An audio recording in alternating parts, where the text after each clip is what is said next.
Okay. All right, I'd like to call this meeting to order.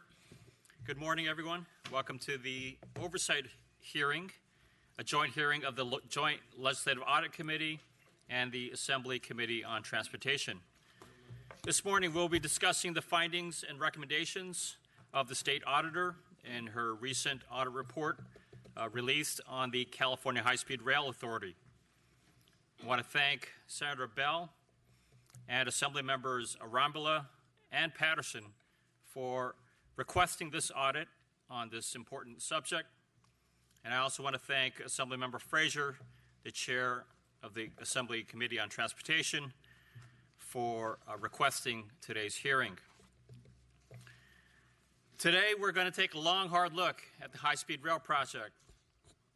I, along with the majority of California voters, initially supported the dream of our great state building the nation's first bullet train when we passed Proposition 1A in 2008. However, many Californians have become increasingly disillusioned as the dream of the California bullet train has become a nightmare of cost overruns and project delays. Today, the legislature will begin its commitment to increase oversight over the high-speed rail project and its future so that we not only continue to invest responsibly in transportation infrastructure and create jobs, but also so that we ensure that taxpayer dollars are being well spent. Today, this committee will be seeking answers to many questions. Foremost in my mind will be what steps will the High-Speed Rail Authority be taking to regain trust and confidence in their ability to carry out this project. At this time, I'd like to turn it over to the chair of the Assembly Committee on Transportation, Mr. Frazier. Thank you, Mr. Chairman. We are here today to review the auditor's findings on how the state's high-speed rail program is being delivered by the California High-Speed Rail Authority.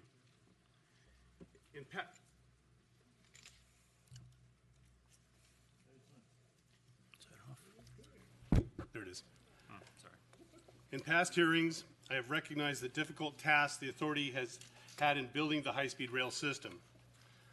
I readily admit I have been skeptical about the long-term viability of this project. However, I've always been willing to work with the authority on getting this project moving along. Hence, the tours that I've taken with the authority and construction staff to see where they're at. After 35 years in the construction industry, it's nice to be able to collaborate with the folks there and understand some of the difficulties they're having, but also know that they're not where they thought they would be. Unfortunately, these audit results are making me question my faith, and that my faith has been very much been misplaced. The scope and cost to the taxpayers is ongoing. Systemic problems with basic construction management tasks like contract oversight and adequate planning are staggering. And we still have the continual unanswered question highlighted by the auditor about the large funding gap to get high-speed trains up and running. And I got to tell you, every time that I've had a hearing that included the state auditor, the people of California need to thank this auditor. This has been a blessing to the people, being able to get this kind of transparency. The secured funding of approximately $12.7 billion, but $29.5 billion is needed just to finish the initial operating project. There's a gap there, folks. Where's it coming from? To complete Phase 1 from San Francisco to Los Angeles will cost approximately $77 billion, leaving a current funding gap of over $64 billion. By far the costliest decision to the California taxpayer was a rush to begin construction. Ground was broken before the authority even knew or had possession of what parcels of land it needed and what entities it needed to negotiate with in order to build this infrastructure. And I've likened this to building the airplane on the runway many times. The authority has said it was necessary to begin construction quickly in order to take advantage of the $3 billion of federal funds. Unfortunately, the haste has resulted in a domino effect of cost overruns, estimated at $2.2 billion so far. It is entirely possible that any gains California received by starting early will be entirely wiped out, a waste of almost $3 billion. I am also disappointed that once again contract management has been flagged as an issue at the authority. The auditor pointed out contract oversight deficiencies in the 2012 audit, and we'll look and ask the auditor if this is a recurring theme. The authors of the authority's own internal audits in 2015 and 2016 also pointed out shortcomings in contract management, and we still find ourselves today with ongoing oversight issues. Multiple times the authority has stated that these issues were being addressed. It is apparent that the authority has been less than forthcoming with this process. I continue to work on increasing accountability and legislative oversight of the authority, including the board of directors. After having my most recent attempt vetoed, I will be back next year working with my colleagues in both the Senate and the Assembly to push for increased oversight and openness at this authority. I look forward to today's hearing and today's testimony, and I want to thank you so much, Chair Marsucci, for doing this hearing. Thank you. Thank you very much, Mr. Chairman. I'd like to now turn it over to invite Senator Bell, the chair of the Senate Transportation Committee, as well as one of the requesters of this audit. My statement will be very brief. The audit is helpful in reinforcing previously identified issues that with our high-speed rail authority, so we appreciate the auditor doing this audit. I am very pleased with the result that I anticipated in my request with my colleagues on this audit. Now, earlier this year, our Transportation Committee in the Senate, as Mr. Frazier, had our oversight hearings on the business plan where we discussed many of these issues and findings. This is why, in my request, I asked the state auditor to look further into issues highlighted in that report. So the auditor's findings indicate that these issues continue to be ongoing, and we want some answers from our high-speed rail authority.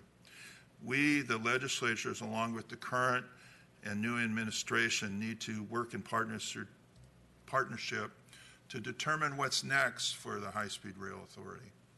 This year I offered a bill, SB 1172, that will remove many of the duplicate measures that have caused delays in the authority's property acquisition process. The bill was signed into law by Governor Brown and will save the state time and money. But this is not the only thing we need to do. SB 1172 is just the start. This coming March, my committee will be holding an oversight hearing to provide the authority the opportunity to report back on our progress and they have made relative to these auditors' findings and completion of the business plan. This will be part of the hearing for the authority's update report. We hope to see this project develop an on-time and on-budget schedule. We need to make some major changes, and we need to make them now. Thank you. Thank you very much. Next, I'd like to invite Assemblymember Patterson as a co-requester of the audit. Mr. Chairman, thank you. I'm going to have to be pretty blunt. This audit has demonstrated to the state of California what many of us have been concerned about for years now. Central California is the canary in the coal mine. It is the guinea pig in all of this. And to date, we have spent billions of dollars putting up concrete that's going to run a rump railroad between just outside Madera to just outside Bakersfield. This audit, along with other efforts to get to the facts and the truth, demonstrate that this project is, in fact, collapsing. When the last business plan came out, I suggested that it was a going out of business plan. Fact, there's no money to complete this. Fact, you can't get the disparate sections connected. Fact, the audit has confirmed what many of us were concerned about with respect to the rush to put money out when they did not have property, they did not have a plan with respect to the location and relocation of utilities. And this audit says it was their fault, that they knew it going in, and they made a calculated decision to do it and to not tell anybody. And until there were a lot of concerns raised, and until a new executive director, Mr. Kelly, was put in place, we finally saw a business plan that at least admitted to those facts. Now that's yesterday. I want to tell you what's coming tomorrow. There is a federal audit going on right now. It started in April. And that federal audit, in part, is going to look at the misuse of those funds early on, putting out billions of dollars, knowing full well they did not have the property nor plans to get the utilities relocated. They've been caught. And there's going to be huge consequence in the federal audit. Number one, you got to meet their deadline. This audit says you're going to have to move from very, very slow snail pace to warp speed in 4 years just to meet the deadline. You fail to meet the deadline, or the audit confirms that billions of dollars were misspent initially, means that there's going to be the real potential for a multi-billion-dollar clawback by the federal government. Now, that's where we are. All the happy talk, all the rosy press releases, all of the aerial shots from drones over a lot of concrete in the air around Central California is not reality. Reality is embedded in this audit, and as we proceed, I want to delve a little bit deeper into the causes of what I consider to be, this is borderline deceit, and we're going to have to get to the bottom of it, and I think the federal audit's going to do that. But beyond that, we have a time problem here that I think cannot be met. And so I think that my intention was to perhaps go into some more detail with respect to some of the earlier concerns, but I'm not going to repeat them. Other members here have said so. What I would think we need to be focusing on is, what the heck is your plan B? Because plan A has failed. And if you don't come to terms with this, this project will die of its own weight. When you run out of money, it's going to end, and Fresno, California is going to be left with a bunch of concrete in the air and a rump railroad. That's not good enough. Thank you, Mr. Patterson. Before we proceed with today's hearing, I have a few housekeeping items to make sure that we're all clear on today's agenda. First, I will be asking the state auditor and her staff to present a summary of the audit findings and recommendations. That will be, I asked the auditor to keep it to about 15 minutes in presentation. Following that, we will ask for a response to the audit from the California High-Speed Rail Authority. Similarly, I ask that you keep it to around 15 minutes. Following that, members up on the dais will have some time to ask some questions, and then we will wrap up the hearing with an opportunity for public comment. Is there any questions from anyone on the dais at this time? Seeing none, State Auditor Howell and your staff, thank you for your attendance.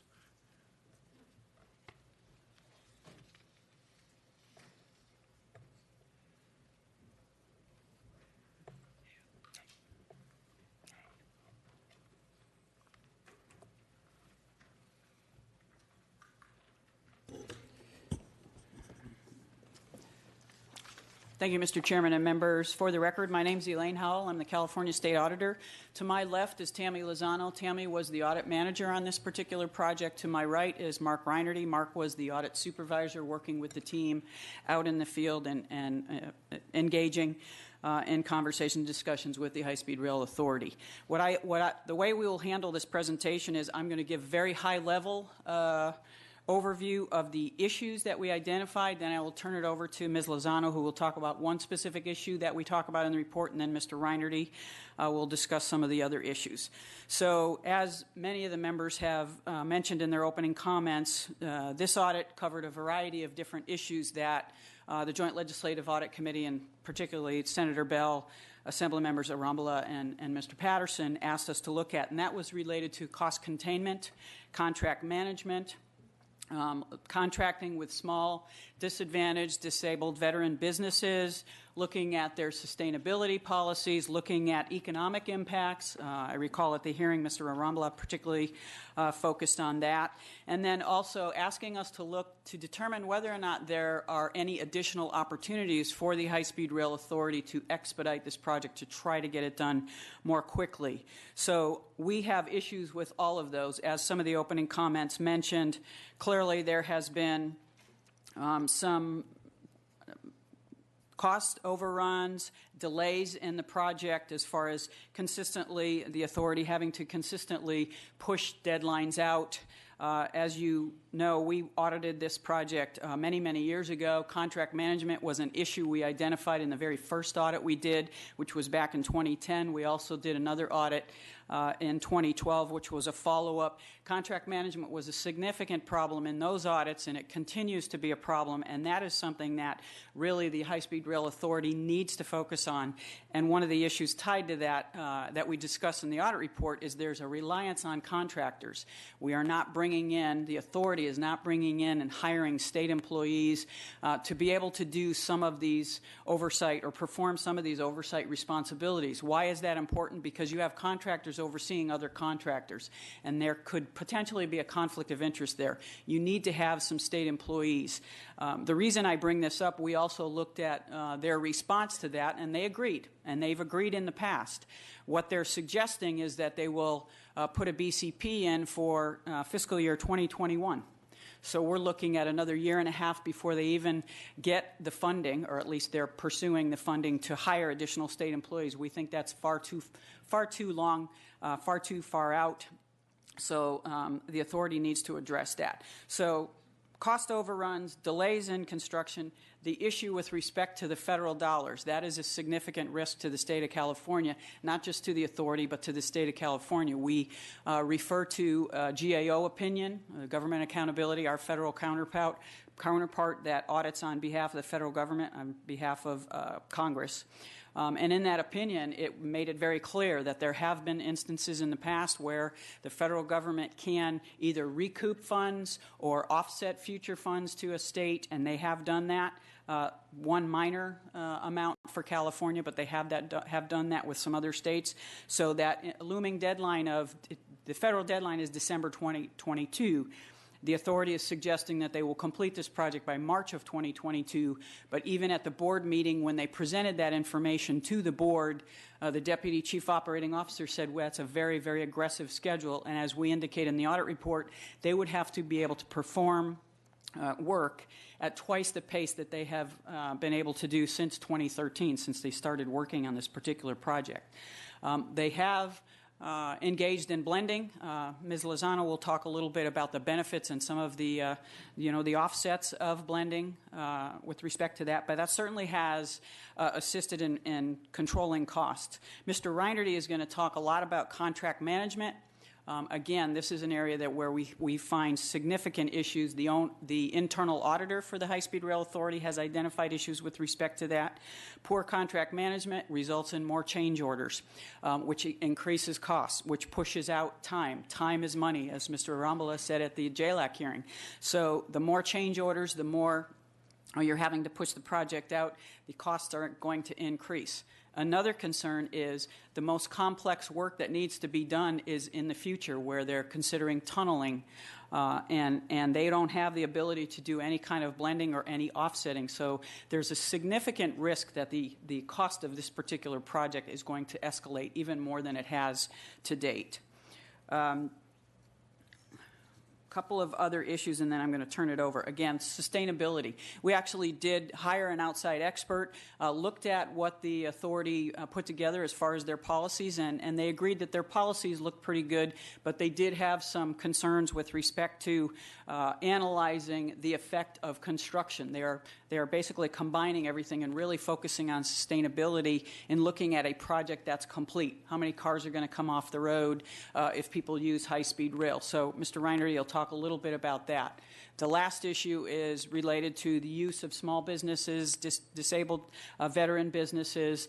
They set a pretty lofty goal of 30%, and what we saw in some of the work that we analyzed, that they were able to achieve that. So there is a fair amount of business that's going to small and disadvantaged and certainly disabled veteran businesses.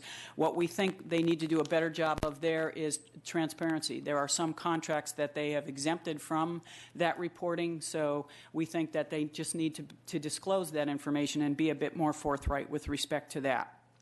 So we do have a variety of recommendations. One key recommendation that we talked to Senator Bell when we briefed him on this report is requiring the authority to provide quarterly updates to the legislature so that the legislature is kept informed of their progress, particularly with this deadline of December 2022 related to the federal dollars and the federal grant that California received for this project. We also have other recommendations that we've made to the authority, and they have, in most cases, embraced the recommendations and intend to implement them. As you know, we do have a follow-up process where we will expect periodic reports. Typically, that's 60 days, 6 months, 1 year.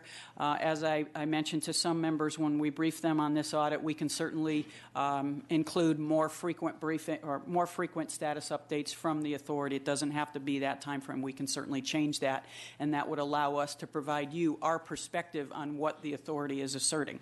With that, Mr. Chairman, I will turn it over to Ms. Lozano, and she's going to talk a little bit about the discussions in the audit report related to blending. Thank you. Good morning, Chair and members of the committees. As the State Auditor mentioned, I'm going to talk about blending. The system was originally planned as a standalone dedicated system to cover 700 miles in California. And because of the rising costs the authority had started implementing the blending process. It first introduced blending in its 2012 business plan. The segment between San Francisco and San Jose was the first section to be blended. In 2016, it added a blending of a second segment between Burbank and Los Angeles. And again, in 2018, it added a third segment between San Jose and Gilroy. There are trade-offs that come with blending. Blending provides a lot of cost savings for the authority's estimated costs. We did an analysis of the components that were blended, and there's roughly $10.9 billion in savings because of the transition to blending. So we see this as a positive mechanism. With the blending comes trade-off. The cost savings, with blending, they are sharing track and corridors with other rail providers, and so there are limits on the speed at which the trains can travel in those shared corridors. Additionally, because they're sharing operations to run the trains, they're limited in how many trains they can run, so that's a trade-off as compared to the dedicated system. The specific impacts of those trade-offs or those the blending will not be known or not known at this time because they don't have the system built.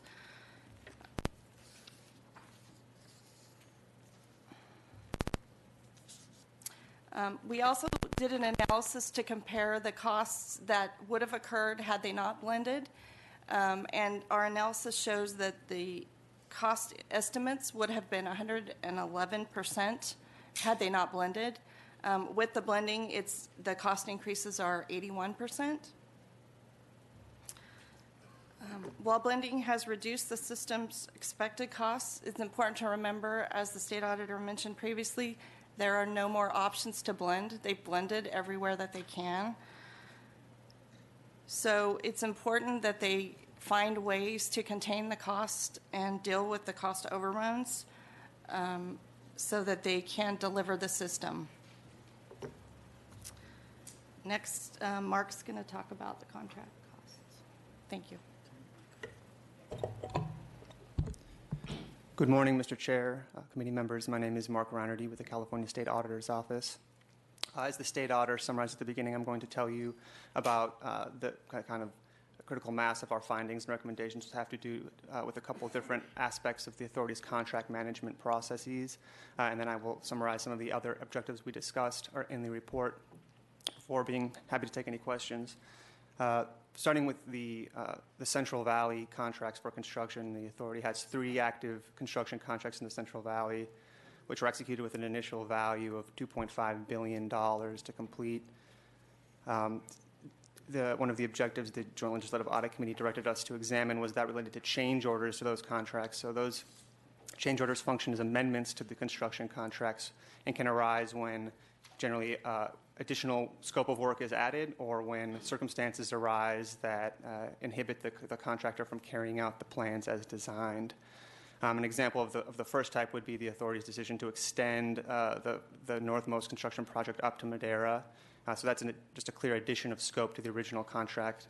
However, we also identified many instances costing many millions of dollars related to circumstances that emerged during construction had to do with risks the authority was aware of when it executed those contracts. Specifically, contracts changes to those 3 contracts to date at the time of our review represented $600 million in increases over original value, bringing the total combined value to $3.1 billion. And have also, again, to date, executed a combined, or cumulative, I should say, 9 months to the completion of the 3 construction packages as a whole. We examined the kind of circumstances of those change orders, both with respect to individual change orders and also on a more global level. With respect to individual change orders, we found that certain instances, the authority was going against the initial advice or determinations of the oversight firms it employs to help it review requested changes from the construction contractors to ensure that those changes have merit and are appropriately priced. When we asked the authority about its decision to go against those initial determinations, the authority repeatedly referenced issues associated with agreements in place with external third parties such as railroads, the uncertainty surrounding the location and relocation of utilities such as gas lines and telecommunications, and additionally notably the failure of the authority to acquire sufficient land on which to construct the project before it executed those contracts. On a global level, to date, we identified that approximately 60% of the $600 million in executed change orders are directly related to those risk areas, of which the authority was aware when it executed its contracts. Important to note that there are also $1.5 billion as of now in expected future contract changes, and approximately 70% of those future changes are attributable to these risk areas. So these kind of small collection of causes have represented an outsized impact on cost overruns to date. With respect to the future risk and the future expected costs, the authority is also expecting increased time delays, pushing back expected completion from 2020 to the spring of 2022.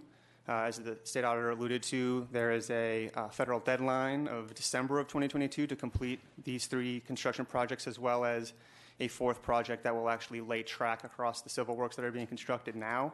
So based on our analysis of the authority's average progress to date combined across these 3 construction contracts, it will need to double the rate of its construction between now, just to meet the December 22 deadline. To that end, we made several recommendations to the authority surrounding its current and future contract management of these types of contracts. With respect to its use of its oversight firms to hold the contractors accountable for contract terms, we made a recommendation that if the authority decides to diverge from the advice of its oversight firms, who again it employs to help it keep the contractor to the letter of the agreement, it needs to document a justification for doing that. We found that when the authority had diverged from those recommendations, it had not documented its rationale for doing so, including why it occasionally settled on a higher dollar amount than the oversight firm recommended. We also made recommendations to the authority to improve the consistency or ensure the consistency of the oversight firm's risk projections. The oversight firms themselves are the kind of primary source for future risks associated with each of the three contracts, and that is the source of the analysis that we conducted on future costs and their likely causes. And so the recommendation there is to better ensure that these three disparate firms across three separate contracts are consistently, accurately, and timely evaluating all known risks. Finally, as the state auditor alluded to with respect to the future challenges for the Central Valley, we feel strongly that the authority has an obligation to report to the legislature much more frequently about the actual to-date status of these projects in terms of where they are, where they need to be. And so we made a recommendation that happen on a quarterly basis, and we were fairly prescriptive in the methodology that the employee should, or that the authority should employ in reporting to the legislature. We also took a look more globally at the authority's contract management. The authority, apart from its construction contracts, operates more than 100 other contracts for services such as environmental engineering and planning, the construction oversight that I mentioned, financial advisory, and a large consulting contract with an entity that it refers to as the Rail Delivery Partner, or the RDP. As the state auditor summarized and has been mentioned in some opening statements, the authority has had a documented history of challenges with respect to its contract management. Our prior audit in 2012, as well as internal audits from the authority in 2015 and 2016, noted significant deficiencies in the contract management at the authority. In response to its internal audits, the most recent was in spring of 2016, the authority implemented basically comprehensive revisions to its policies and procedures related to contract management of its contracts.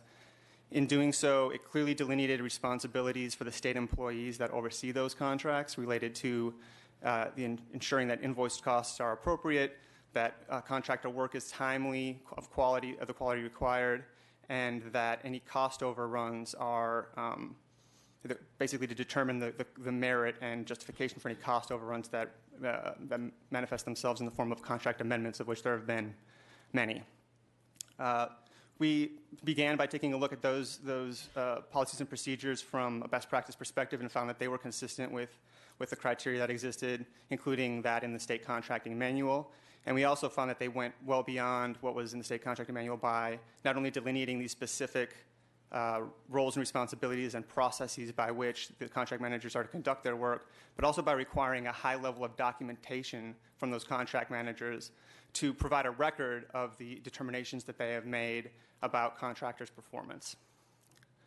Unfortunately, when we tested 9 contracts with a combined value of $1.3 billion, we found that the authority's contract managers were very rarely following those policies and procedures with respect to performing and documenting quality control reviews, amendment justification reviews, and the like. The one area where we found general compliance was with an administrative requirement that contract managers basically complete and sign a checklist associated with each invoice saying that they're attesting to the invoice's completeness and accuracy and allowability of costs. However, in most cases, when we asked those contract managers for documentation related to how they determined that the costs were allowable, they were unable to provide those. So in that instance, we made a recommendation that the authority strengthen its policies and procedures to require contract managers to retain and, upon request, provide that documentation to show that these complex invoices are, in fact, accurate and complete.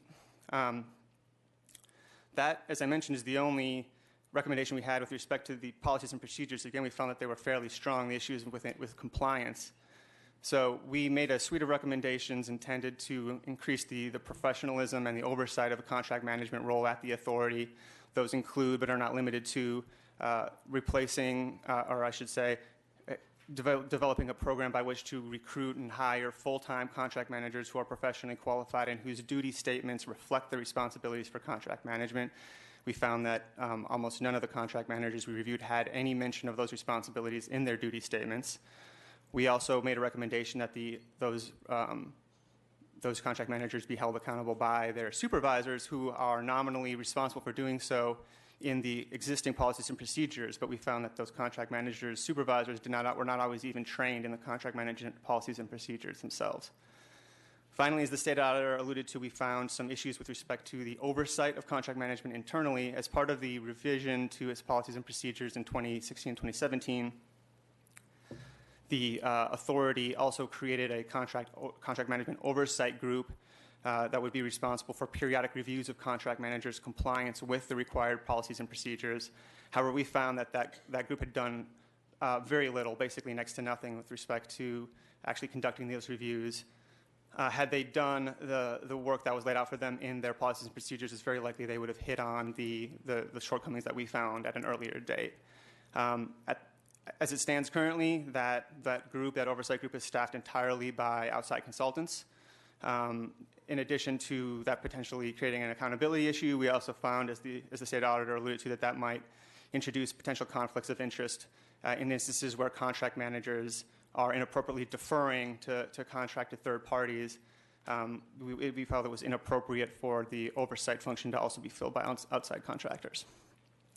So that summarizes our recommendations with respect to the contract management of all of the contracts outside of the construction contracts. I'll briefly just summarize some of the other areas we discussed in our report in Chapter 3. With respect to the sustainability policy that the authority has put in place, the state auditor correctly summarized our experts' assessment that the policy itself contains laudable goals that are generally consistent with best practices. However, we did find room for improvement in terms of increased emphasis and tracking and analysis with respect to the impacts of ongoing construction. So we made some recommendations that are pretty tailored to the authority in terms of how they should increase an emphasis on construction impacts going forward, seeing that construction will be the main business of high-speed rail for the foreseeable future. With respect to the small business utilization, again, as the state auditor alluded to, we found that the authority had justification and appropriate documentation to support generally that the utilization rates it reports are accurate and supported by contracted invoices. However, we determined that there are about $930 million in contracted value that do not show up on the authority's utilization reports or calculation. And the authority had some reasons why that might be the case. They alluded to guidance from the Department of General Services that directs states to omit state entities to omit contracts with public entities from its reporting. And they also provided a series of responses in terms of smaller contracts with smaller firms that they felt were performing such specialized tasks that it would be unrealistic to hold them to, the 30% utilization requirement. So in the interest of transparency, given the prominence of this project and the large dollar amount being contracted out, we made a recommendation that the authority make its reporting more comprehensive and that it is more explicit about its justification for the contracts it does choose to exempt from those programs. So I'd be happy to take any questions or... All right, thank you very much. Questions from the committee? Mr. Fong. Thank you very much. Thank you for your work. It's very comprehensive, as much as you can be, I guess, with the documentations you can get. I've always said that the only predictor of future behavior is past behavior. And knowing that you've done audits in 2010 and 2012, and there have been internal audits done as well, after your review, how concerned should the public be on your findings? I think the public, the legislature, the state of California should be very concerned, as I indicated in my opening remarks. the issues we identified back in 2010 and again in 2012, and certainly the authority's own internal auditors identifying issues. We looked at some of those recommendations that the internal auditors have made have not been fully implemented. Some of our recommendations have not been fully implemented. So I think the public should be very concerned about this particular project. And those recommendations were proposed in 2010 and 2012, correct? Well, similar recommendations, not the exact same recommendations, but certainly there are some issues that are consistent from one audit to the next. And of course, it's one thing to have policies on paper. It's another thing to actually implement the policies as they should be implemented and executed. Would you characterize these issues, these management issues, as systemic and structural problems within the authority? Well, as Mr. Reinerty indicated, after the 2016 internal audit, they developed some policies and procedures. So we looked, and as you indicate, policies and procedures are on paper. They're only as good as the people who actually are required to implement them. And that's why we had a variety of recommendations related to getting more state employees, so you have that independence, allowing the internal auditor to do their work, and then reducing the reliance on external experts. I mean, you certainly need experts in certain aspects of this particular project, but some of the oversight really needs to be done by state employees who have the state's best interest in mind. Sure. Let me ask you this question. With your expertise and your experience and, of course, your staff and yourself doing the previous audits, do you have faith that the authority will implement the recommendations? Well, I have some concern. I mean, speaking as the state auditor, I think that the authority in the past has suggested that they were going to embrace and implement some of our recommendations. In some of those cases, they have implemented recommendations, but the reason I highlighted the one related to their response to us concerning regarding state employees, and they're suggesting they're going to submit a BCP in a year and a half from now or for the 2021 budget. I would have hoped or would have expected them to want to try to get that done more quickly, because that's an issue we identified 5 or 6 years ago. Now, in fairness to the authority, in our first audit, things were just getting up and running, and you would expect you would be reliant on external consultants to assist, but you need to transition that knowledge, and you need to have that internally with state employees. So I do have some concern with respect to how quickly or how vehemently the authority will implement the recommendations. A few more questions. What does it mean, and maybe Mark can comment on this, but what does it mean when you say on page 43 that there's a lack of a documentation that prevented us from reaching conclusions about the quality, timeliness, or costs of work performed under these contracts? What does that mean? Did you ask for the information, they just couldn't provide it? That's correct. The policies and procedures are very explicit in the types of documentation contract managers need to create and maintain, demonstrating a record of tracking the timeliness and quality of work against established criteria, against the requirements of the contract, fundamentally. This has to do with respect to the deliverables that the contractor has agreed to provide in exchange for its contracted rate. We found that none of the contract managers that we talked to as part of our audit maintained that documentation, and many were performing no substantive review of deliverables that we could discern one way or another. So it precluded us from evaluating their professional judgment because that judgment had not been levied or documented. And, oh, sorry. To the state auditor's point, in kind of abdicating that responsibility for documentation, several contract managers told us, and certainly the documentation we reviewed bore this out, that they were in fact relying on outside consultants to perform the substantive contract management duties for which they are actually responsible. So that was a kind of a compounding factor of the lack of authority-generated documentation for us to evaluate in terms of contractor work. And just a quick search through the audit. I mean, you've identified probably close to 100 instances where there is a lack of a documentation, and I could be plus or minus a little off. Is that common? No, that's not something that we typically see. I mean, documentation is an issue that we identified in a lot of audits, but the significance or the number of issues that we identified in this particular report and the number of times, as I was just discussing with Mr. Reinerty and he answered your question, is oftentimes when we went to a contract manager who's supposed to be responsible for oversight, that contract manager would refer us to the actual consultant for which he or she is supposed to be providing oversight to get the answers. That is not strong oversight on behalf of the authority. So the number, the volume of instances in this particular audit is greater than what we typically see when we go out and conduct audit work. My last question, and you feel free to answer this any way you want, but if you were a teacher and you were giving a grade in terms of the management of the high-speed rail authority, what grade would you give it? How about an incomplete? That's not passing. That's not a passing grade. As I indicated, some of the concerns that we have are significant concerns, and they're concerns that have been raised by us in the past and certainly been raised by the internal audit group. The GAO came in and did some audit work, so it's not that the authority, as Mr. Patterson indicated, it's not that the authority hasn't been aware of some of the issues that have been identified in audits.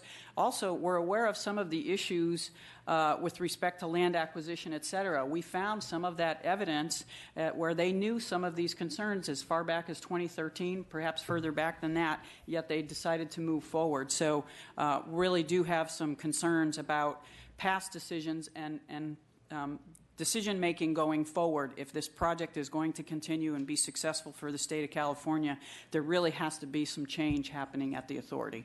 I appreciate your candor. Thank you very much. Thank you. Chairman Fraser. Thank you, Mr. Chair.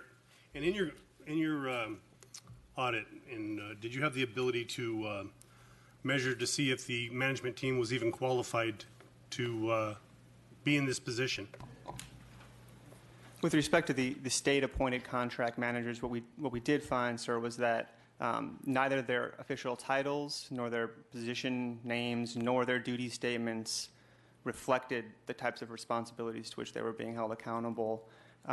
So even if they were qualified, it would be questionable how the authority would hold them accountable for poor performance. So in our recommendations, we target that shortcoming and say, if these people are to be contract managers, they need to be doing it full time. They need to have that be the clear expectation in terms of their title, their designation, as well as their duty statement, so they be held accountable to it. So I've just gone to the other component of it. Did you have an opportunity to see if the authority board was qualified for oversight? What we did talk about in the report is we alluded to a report that the state auditor put out in August related to the Bay Bridge toll program, the retrofit, and we determined that increased external oversight of that program made huge strides in helping it stay close to budget and push back on specifically some of the changes to contracts and timelines that have plagued the authority. I will say that we do note in the report that there are some dissimilarities between that project and the authority, namely the existence of the authority's board of directors. So that's something that needs to be acknowledged. However, as we say, the existence of that board of directors has not itself, by its nature, prevented the types of cost overruns and delays that have manifested to date. So could this be a position for the peer review group that they could be more effective of stepping up their role?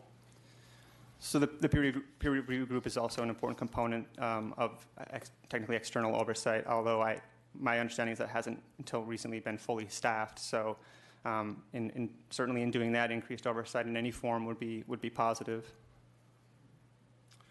So one of the reasons the authority gives for not hiring more state workers is that the project has a finite lifespan. It looks like it is more than my lifespan. And that is that there's not many contract managers in the state for service, or maybe qualified managers. How would you respond to this? So to take your comments out of order, sir, I'm not aware of any analysis that the authority performed to make that determination about the availability of this talent in the state civil service pool, so I can't speak to that. I will say that in terms of the duration of the project, if the authority is to have any permanent role with respect to the system, it will be in contract management. The authority is not going to be operating its system, it's not going to be directly maintaining its system, it will be managing contractors who do so. So I would push back on the notion that these are limited duration appointments. And as you point out, sir, that even if they were to fall off when construction of the system was complete, we're still looking at more than a decade of work that needs to be done. Finally, I just note that we're not prescriptive in the BCP proposal was generated by the authority. We were not prescriptive in how they obtain this staffing. It's entirely possible that the authority could look into sharing staff through MOUs with other agencies such as Caltrans. So we've been fairly open about how the authority can accomplish its staffing needs. I think it'll be up to the authority to make that happen. So also in your capacity, did you have an opportunity to check in on the projects that are under construction of efficiencies? When I was down there touring, it looked like there was a lot of jumping around to make work because of not having right-of-way acquisition. Did you have that opportunity to see that the projects were being done in a most efficient manner? The specific construction sequencing was not a focus of our audit. However, we obviously get to the question of efficiency through the methodology that we applied to tracking progress to date versus what the scheduled progress should be, and found that it was obviously lacking given the ground that they need to make up. And my last question, Mr. Chair. So when we look at the right-of-way acquisition problems that have occurred, have you given any kind of recommendation on how that they should move forward? Maybe is there a plan B that if it's onerous and it looks like it's a lengthy process, that maybe there should be another route to go instead of jumping around, wasting money, or maybe not halting the project, but looking at how we can be more efficient about utilizing the funds? So we did, and forgive me for not mentioning it during my presentation, we did make a couple of recommendations specific to future construction contracting work. Notably, one of those was that before procuring additional construction work, as it plans to do first in the Pacheco Pass in the coming years, that the authority needs to set and achieve benchmarks related to acquisition of right-of-way, identification and relocation of utilities, and certainly required agreements with third-party stakeholders to prevent exactly this sort of scenario from replaying itself. The authority has put in place a detailed baseline schedule that does indicate that they intend to sequence those sorts of activities. However, the authority, even during our engagement, said to us that it may have to reassess that baseline depending on the availability of future funding. I think it's clear from the state auditor's report that we don't agree with the decision to take on the risk the authority did when it entered construction in Central Valley merely in response to the federal grant money. Just one more question based on that answer, Mr. Chair. Did you look at the number one change order that was issued from, I think it was Tudor Saliba, on an early mob-in on the very start of the project, knowing that it was a change order because of the contractor was ordered in too early, and the amount? So I'm not sure I can speak to the specific change order you're referring to. We did, as part of our review of individual change orders, look at two that were executed through settlement agreements, legal settlement agreements outside of the normal process. One of those was for the construction package contract with Tudor Perini, and it was for approximately $50 million. And the driving cause of that, as stated in the public change order, was right-of-way delay. However, the authority did assert attorney-client privilege over the documentation associated with arriving at that dollar amount, so that's not something that we address in the report. Thank you very much. Thank you very much, Chairman Bell. Thank you, and I appreciate just everybody on the team that worked on this. It was such a great job in completing this, especially the timing of your report is important. So I had a couple, going back to the original request, I'm just going to do some checkoffs on what we originally requested and see kind of what happened with the audit when we originally request certain things, because I was somewhat specific in the things I asked for. Okay, so evaluating the authority's process for reviewing and approving design build contract change order, you addressed some of that. Was there any additional, beyond our statutory authority we now have, that you need to recommend to the state legislature on that subject?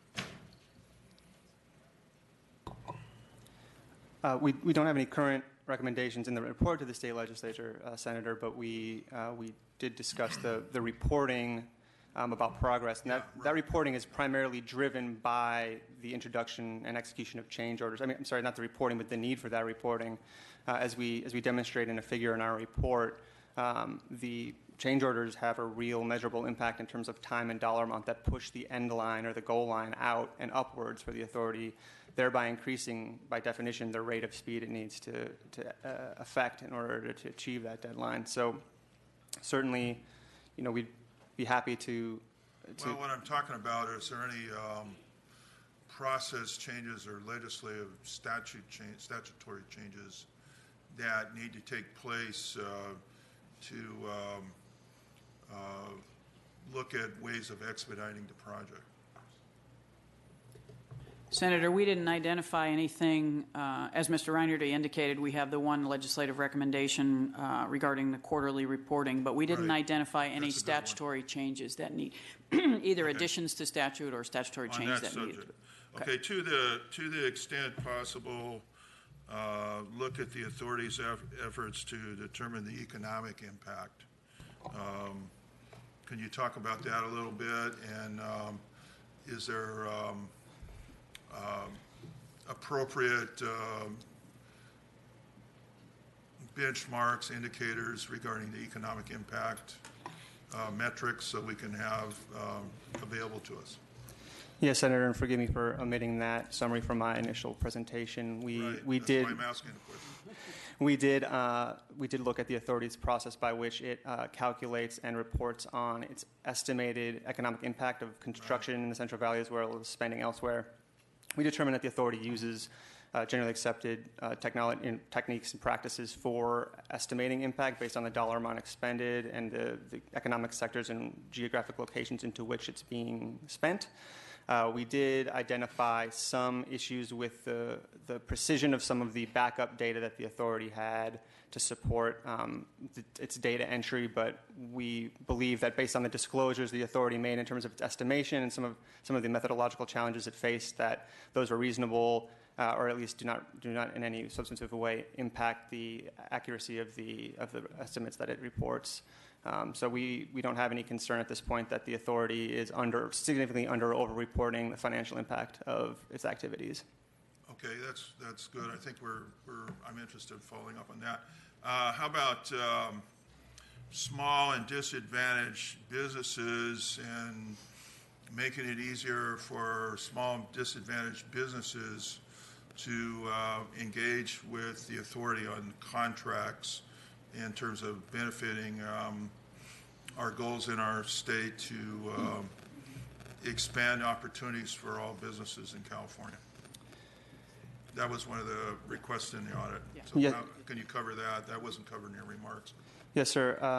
As we did say in our remarks, the authority is close to meeting its 30% benchmark. So by that metric, they are close to achieving their own established goal for bringing small and disadvantaged businesses to the table. What did not show up in our report, but work we did perform in this area is we also interviewed a selection of its current contractors to determine, whether they had any feedback from the authority about the process by which the prime contractors, the larger contractors for which they subcontract as small businesses, and they had some feedback related to the timeliness of some reimbursements, some of the withholding of funds until contract completion posed something of a hardship on certain owners. So we did share those comments with the authority as part of helping. In the report, though? That's not in the report. Okay, so that was asked when we requested the audit, but you didn't put a report. So I'm a little concerned about. I'd like to have some, because I asked for the information, not the authority. See, we asked for it in our directive to you, you need to report to us when we ask you for that kind of stuff. So I would like to see, it was not included in the audit, so I would like to see that information, because I think the legislator is going to be very interested in growing the construction industry, encouraging small disadvantaged businesses, and that's why we put this question in this. And personally, I think we did it in SB1. And by the way, Mr. Frazier, congratulations. We were vindicated, weren't we? Yes. So it was in SB1 to grow the small businesses, and the reason why we put that in this audit request was we needed to have that information to see if there was any ideas of how to do a better job in doing so, and you didn't put it in your audit, correct? So you need to, that was requested, but it wasn't in the audit. Senator, we do have a discussion, and I understand your concern based on Mr. Reinerty's response to the question. We do have a discussion in the audit report related to the utilization of small businesses, disadvantaged businesses, and disabled veteran businesses. That was the question you asked us. And so we do discuss, and this is an area, as we indicated in our comments, that overall the authority is doing a good job. They set a 30% goal as far as wanting that type of participation, and we felt that their reporting overall as to the participation. I understand your concern, and we can certainly provide some additional information to you. I want to know more about that. Certainly. I think that your community is the one that's getting those contracts. So the last area was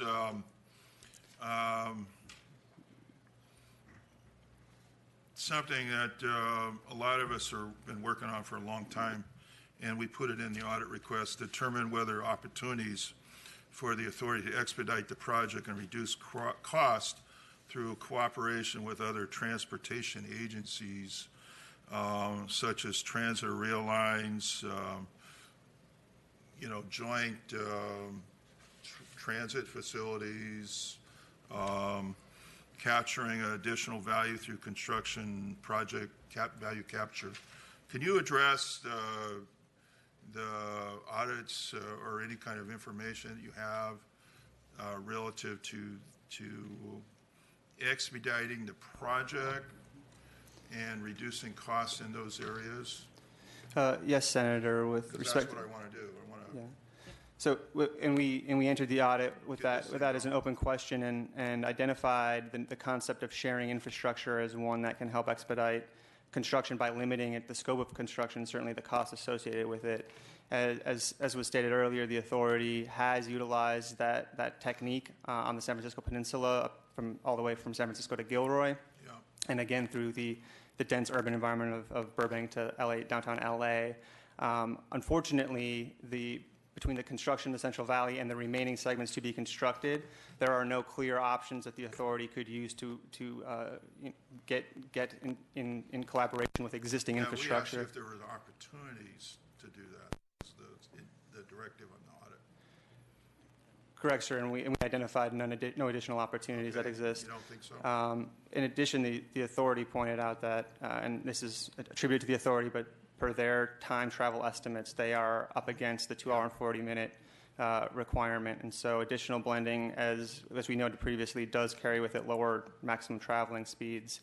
So that would obviously be a concern for blending additional segments of the system. Is there a way it can technically be done in terms of opportunities? You didn't look at that, so that's unknown.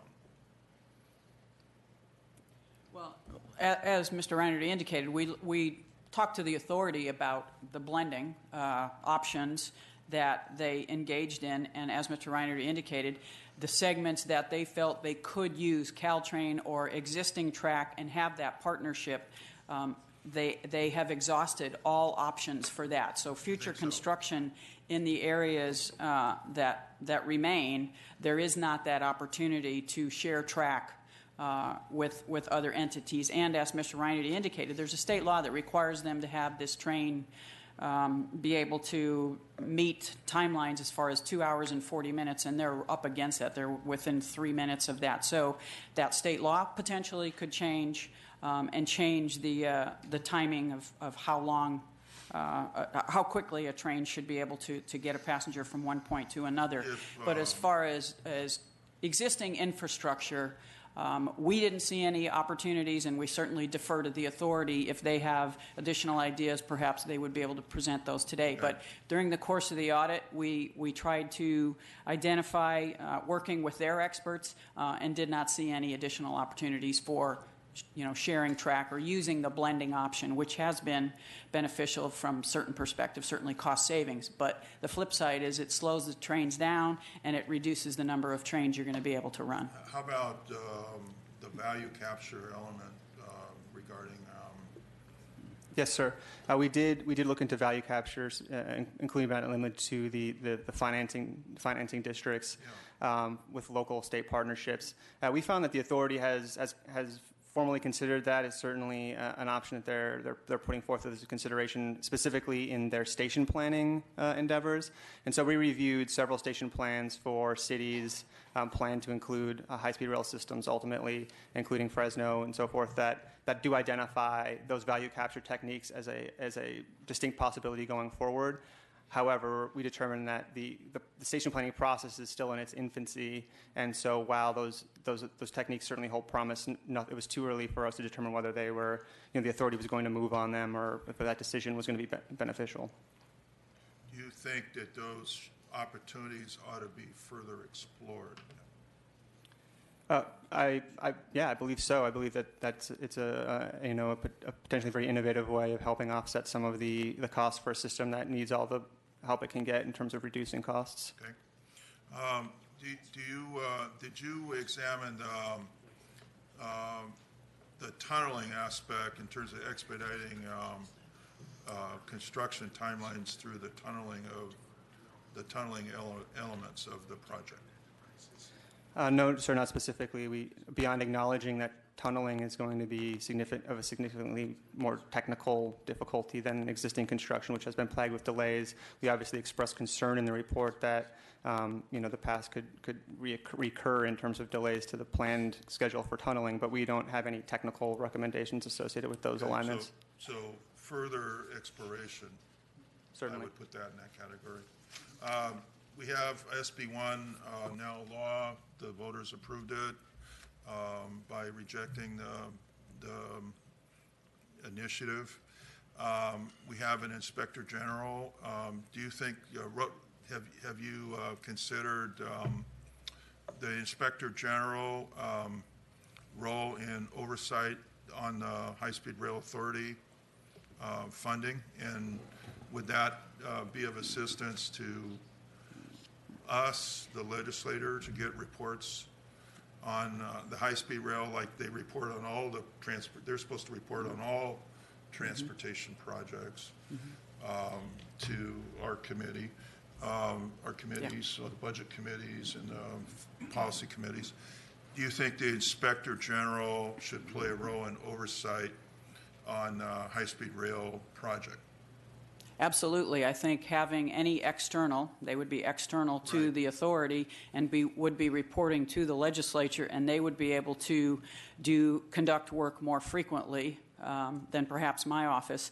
I absolutely would support. I think that's an excellent idea. The more oversight and the more frequent checking in with the authority and having that external auditor being able to report to you at their perspective on how well the authority is addressing recommendations, addressing directives from the legislature, I think is a positive thing for the state. The authority in the inspector general was pretty broad. We left it broad on purpose, correct, Jim? And it was done, it said any transportation dollars in the California. So the inspector general doesn't need any legislative changes other than that we request, and I would request it. Maybe our committees would request the inspector general to assist us in oversight on the high-speed rail project. Certainly, and anything our office could do to assist the Inspector General as far as work that we've done in the past or work that they're intending to do, we'd be happy to provide any support we can. Thank you.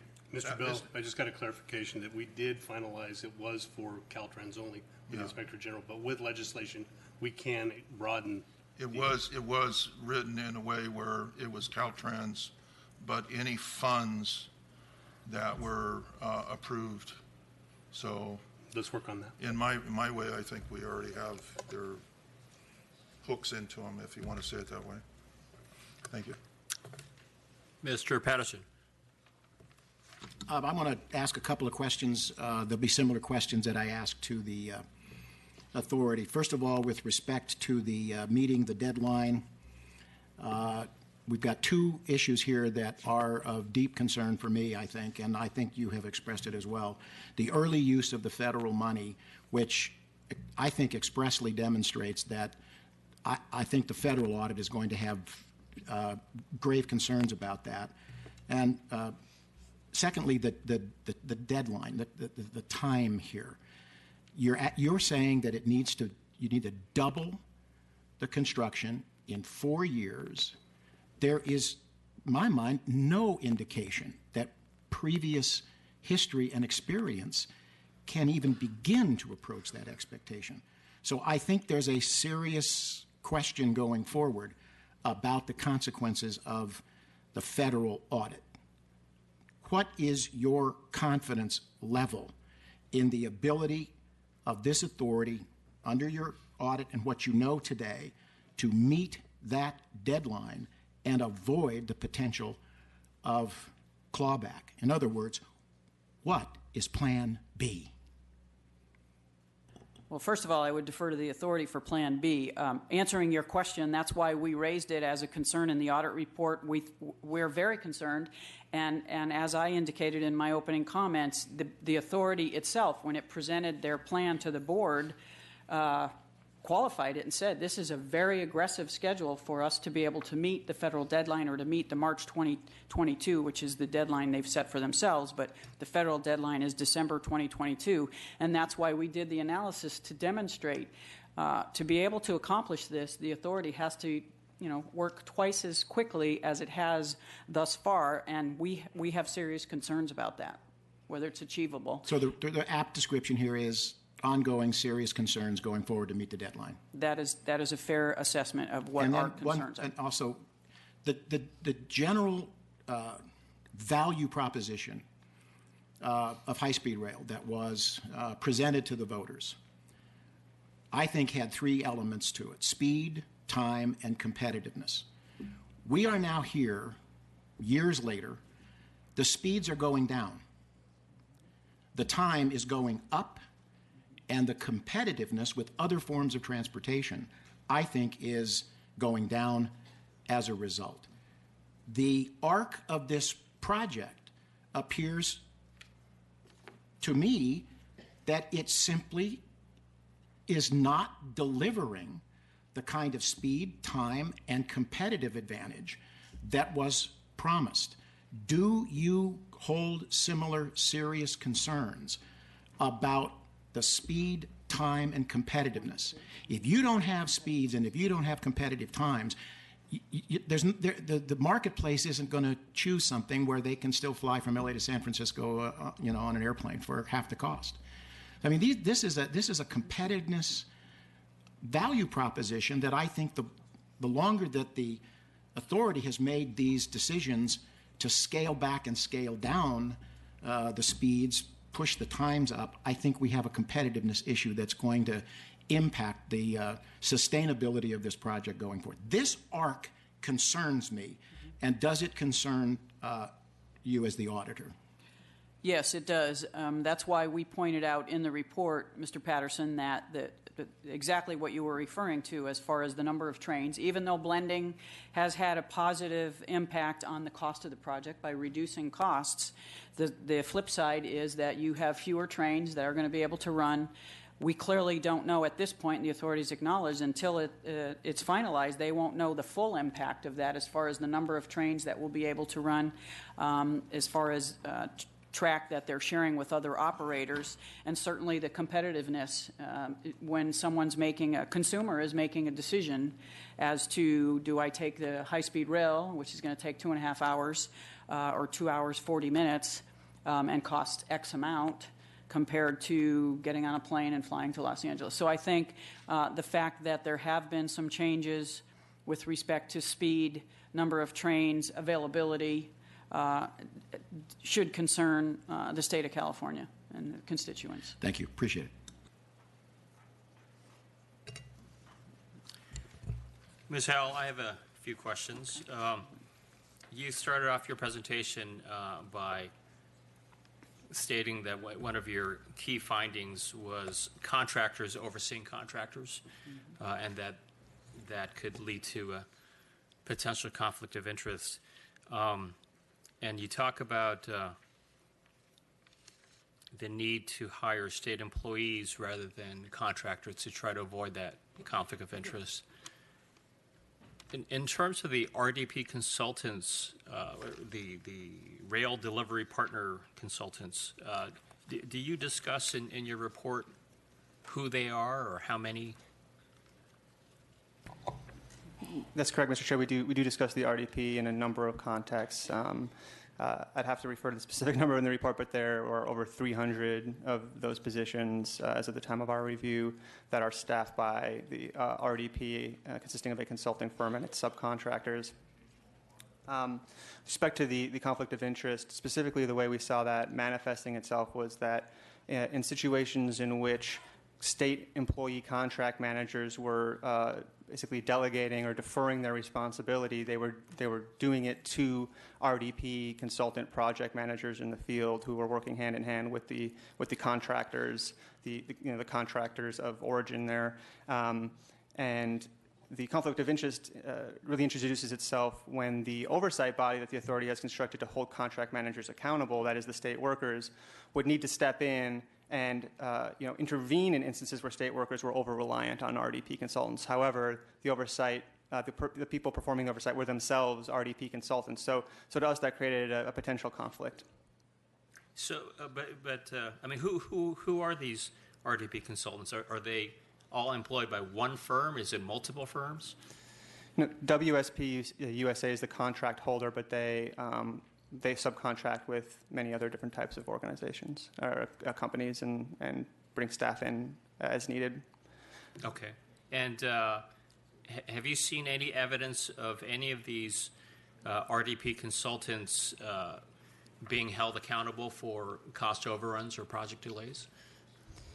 No, sir. We discussed in the report that the contract manager responsible for the RDP contract was generally unable to provide kind of basic foundational evidence related to the RDP's performance. For a 2-year period, the contract manager was unable to provide or recover any of the actual work products or deliverables that the RDP reported submitting to the authority. To be clear, the RDP reports submitting those deliverables, and we don't have a determination of whether they did or not, and part of the problem in reaching that determination is the poor documentation on the part of the authority. So that's where our focus really is that it's the authority's responsibility to hold that contractor accountable. As it stands now, we're unable to really weigh in on the effectiveness of the RDP, except to note in instances where they have experienced delays and some cost overruns associated with their work plans. I mean, I certainly appreciate the numerous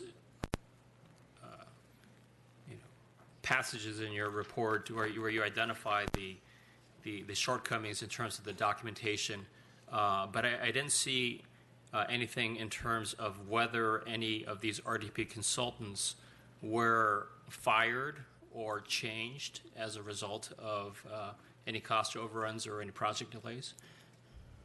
So the composition of the RDP employee group as a whole will be in more or less constant flux based on the needs of the authority. the WSP firm and so forth. In terms of accountability for performance specifically, though, no. As we stated in the report, we found only one instance among myriad work plans and tasks and responsibility areas in which the authority had ever even issued a corrective action plan to the RDP and that was for an IT deliverable that was many years in the making and had seen many overruns and delays. So there's been a general lack of documented accountability by the authority for its contractors, at least in terms of the contracts that we reviewed. So for this multi-billion-dollar project, there is not only the numerous instances of the lack of documentation of the nature and the quality of the work being done, but there's been only one corrective action issued by the authority for unsatisfactory performance. That's correct, sir, insofar as the corrective action plan is a document, or the recovery plan, as it's also referred to, as a document contemplated by the policies and procedures the authority put in place that stipulate to the contract manager, if performance is significantly behind schedule or of poor quality, it is your responsibility to work with the contractor to develop this plan, to hold them accountable for future performance, otherwise, with the risk being that in the absence of that, you continue to potentially pay, and the state continues to pay for subpar or delinquent work. I will say that more broadly, in terms of our review of these 9 contracts, we also saw only limited instances in which contract managers had disputed any portion of any invoice. And further, when we investigated those instances, this was another area in which, perhaps to their credit in this case, the origins of those disputes were actually from the RDP consultants in the field working with the contractors. So that's another example of the over-reliance on the RDP. Certainly, we believe strongly, as the authorities claims to in its policies and procedures, that the responsibility for identifying and following through on those sorts of quality issues need to fall to the state employee responsible for overseeing the contract. Did you see any? I know that one of your recommendations is for the authority to develop and further specify performance parameters for contractors. Does that include the RDP consultants? So if I'm correct, you're referring to the recommendation regarding the accountability of contract managers themselves? Yes. Yeah. So that would pertain to the state employee that is the contract manager for that contract. To the extent that that individual is not and continues to fail to comply with the written rule of the policies and procedures, then yes, we believe that increased accountability for those individuals needs to take place. We believe that associated recommendations, such as ensuring that duty statements align with what they're expected to do, will assist the authority in holding them accountable, which, as we discussed in terms of the oversight to date, has not happened. Have you seen any evidence of measures of accountability for the RDP consultants? As I mentioned, sir, we did not, apart from the rare formal intervention that occurred for one specific deliverable, and that was really limited in terms of our knowledge to the creation of that recovery plan by which the RDP had to specify how it would address shortcomings in its work in that area. Earlier, Mr. Fong asked a question about whether this is typical or not, for this level of measures of accountability. I mean, I believe, Ms. Howell, you answered it. It's not typical to rely so much on outside contractors, but I mean, to help this committee try to get a sense, I mean, is this par for the course, whether we like it or not, in terms of public projects of this scale, or you talked about the bridge project as the toll bridge project as one comparison, but do you have an opinion as to? Well, as I indicated, Mr. Maritsucci, in response to Mr. Fong's question, the volume and the number of instances that we identified problems is much bigger than we typically see in an audit. Oftentimes, if we're going in and we're looking at work, and we're expecting to see documentation. We may see some documentation, but it may not be complete, or there may be one or two instances. In this situation, it was multiple instances and numerous. For example, Mr. Reinerty talked about the RDP consultants, and they were. I'm going to read from my notes, but we reviewed 184 deliverables that RDP claimed that they had provided to the authority. The authority was missing 145. Any evidence of completion of those particular deliverables for 145 of those. And the state, the payment to RDP was close to $200 million.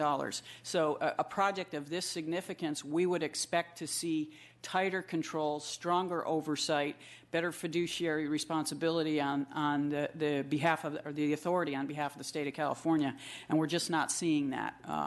And it is concerning because of the amount of the dollars, the significance of this particular project, and it is quite different than what we typically see in other audits, certainly audits that we're looking at that are not of this particular magnitude as far as the investment by the state of California, the people of the state of California, and certainly the federal government. So you've documented numerous incidents of the lack of these controls and the lack of transparency based on your overall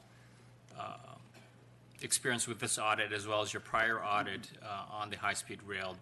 Do you have an opinion as to why this appears to be the case? Boy, that's a difficult question to answer because it is a situation where we've made recommendations in the past. Their own internal auditors, I think having the Inspector General participate as far as an external entity that would be able to report to the legislature. I really don't know, quite frankly, why they're reluctant to bring on state employees to provide oversight in particular areas. I know Mr. Frazier mentioned, that they're suggesting that the project or somebody may not want to work for the High-Speed Rail Authority because it's a limited term position. But we're talking out to 2030.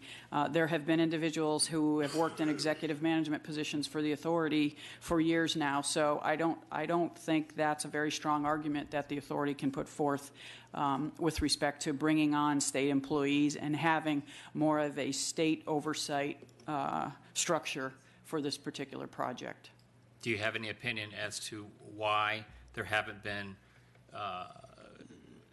more instances of RDP consultants being held accountable for the cost overruns or the project delays? I would defer to the authority. I don't know what their perspective may be. I mean, what we have heard from other state agencies, and I can defer to staff if we've heard this from the authority, oftentimes state projects become so dependent on outside consultants. We've seen this in IT projects for the state of California where we need to have that knowledge transfer. We've talked about that in other reports. And you become so dependent on external consultants or outside vendors that you're reluctant to kind of cut the cord and take over the project or certainly have more of a state role. So I don't know. Again, I'll defer to the authority, allow my staff to answer if they have anything to add. But I think it is concern about we've got to keep this project going. We've got to demonstrate. We have some language in the report where the decision to move forward was not just because of the federal grant, but we want to demonstrate to the voters who approved the proposition, the bonds, that this project is going to be something that will happen for the state of California. It is real if you start seeing construction and concrete on the ground, et cetera. So I think that's some of the perspective perhaps that the authority would have. I don't know if staff have anything to add. Well, I'll be asking the same question to the authority in a few minutes, so thank you very much. Thank you, Mr. Chair. Yes, Mr. Patterson. Did I hear accurately that future potential change orders could be in the magnitude of $1.8 billion? It's based on the most recent, and these are point-in-time calculations, of course. During the time of our review, it was $1.6 billion. Sir. $1.6 billion. Let that sink in, folks. Chairman Frazier. I'd just like to follow up on another question. Do you believe that HSR, high-speed rail, can implement all the provisions in the ballot measure on Prop 1A that the people of California voted for? And let's just follow that up with, what is your understanding if they can't attain these provisions? Yeah, Mr. Frazier, we didn't specifically look at Proposition 1A and compared it to what we saw as far as progress the authority had made, so I don't have the ability to answer that question. I apologize. The other was that in the ballot measure was I think a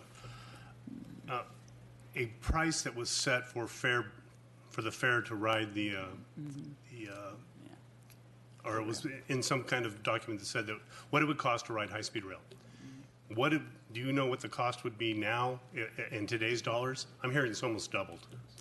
I'm looking at staff, and they're telling me, we don't have that information. So again, I would defer to the authority for the answer to that question. Yeah, and I think we need to be able to understand if this thing is affordable to ride on if it moves forward. Yes, Mr. Fong. On the last point where you said that there was pressure to try to show something, to demonstrate something visible, on page 30, it triggered this, that you write, or in the audit, the authority reported total cost estimates when beginning construction in 2013 that were unreasonably low. Can you expound on how you came to that conclusion? So is it under that, did they know the costs were low and they just said it anyways? Well, what they certainly knew was that they didn't have adequate information to place reliable dollar amounts on those costs. The dollar amounts that we refer to in the report for points of comparison have to do with those in the contingencies and other provisional sums that the authority established when executing each of the three contracts. We compared those to the changes to date, the cost overruns to date, as well as those in the future, and that's the basis for our conclusion about the unreasonably low nature of the initial estimates. But to emphasize, our point about the unreasonableness of those numbers is really rooted in the authorities' known uncertainties surrounding these issues, and that they couldn't put a good number on them. But forgive me, but if it's one thing to say, I don't know, it's another thing to say, I don't know, but this is the number, correct? I would agree insofar as, yes, they put out several contracts with contingency amounts that were inadequate. So the number they put out was justified how, if they don't know the information? And that's a question I can ask the authority too. Yeah, I would defer to the authority about the methodology for they had a risk assessment process, but by their own admission in various forums, that the information that would be the inputs into the system was incomplete. So I don't know how they would defend the outputs. But again, I would defer to them for the methodologies. Thank you. Any other questions from the committee? Seeing none, thank you very much. Next, I'd like to invite representatives from the California High-Speed Rail Authority.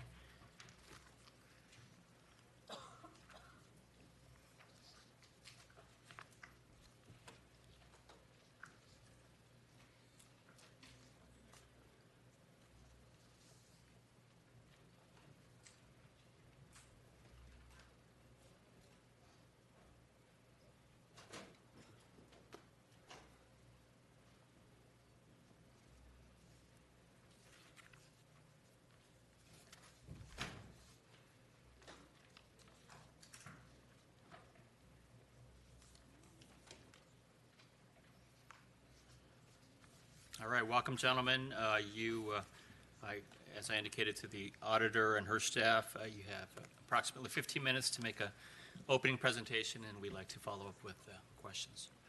Thank you, Mr. Chairman.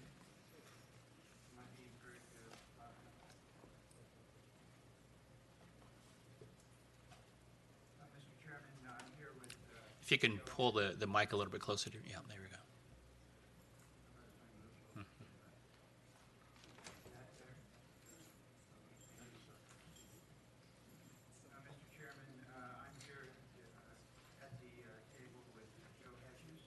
Who is our, there we go. There we go. Thank you. Who is the Deputy Director and Chief Operating Officer for the California High-Speed Rail Authority and has been with us since February of 2018. I believe it's still good morning. Chairman Muratsuchi, Chairman Frazier, and committee members. My name is Tom Richards. I'm Vice Chair of the California High-Speed Rail Authority Board. I also serve on the Finance and Audit Committee, with its chair, Mike Rossi, a subcommittee of 2 to the full board that was established in 2012. This committee is responsible for overseeing all funding and financial matters, budgets, expenditures, performance metrics, and reviewing audits. And our responses to them, such as the one we are discussing today. I have served on the board since December of 2010. I want to thank you for the opportunity to discuss the California State Auditor's findings and recommendations. Because of the project's importance for the future of California's mobility and the significant investment required to deliver the system, a high level of transparency and oversight is appropriate to help us improve our performance. We welcome the audit. We take it very seriously, and we agree with the recommendations and are moving swiftly to implement all of them. I also appreciate the opportunity to provide you with some important context to some of the information presented in the audit report.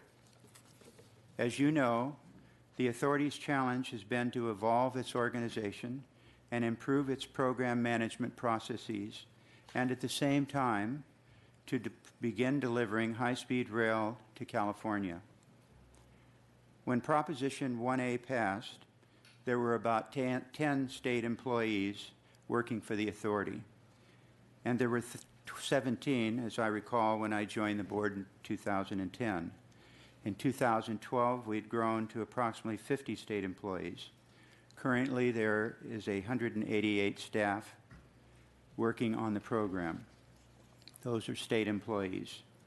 I think it's important to note that by design, we do not intend to establish a large state organization because we are a single-purpose agency whose sole mission is to build high-speed rail, which will then be operated and maintained by the private sector.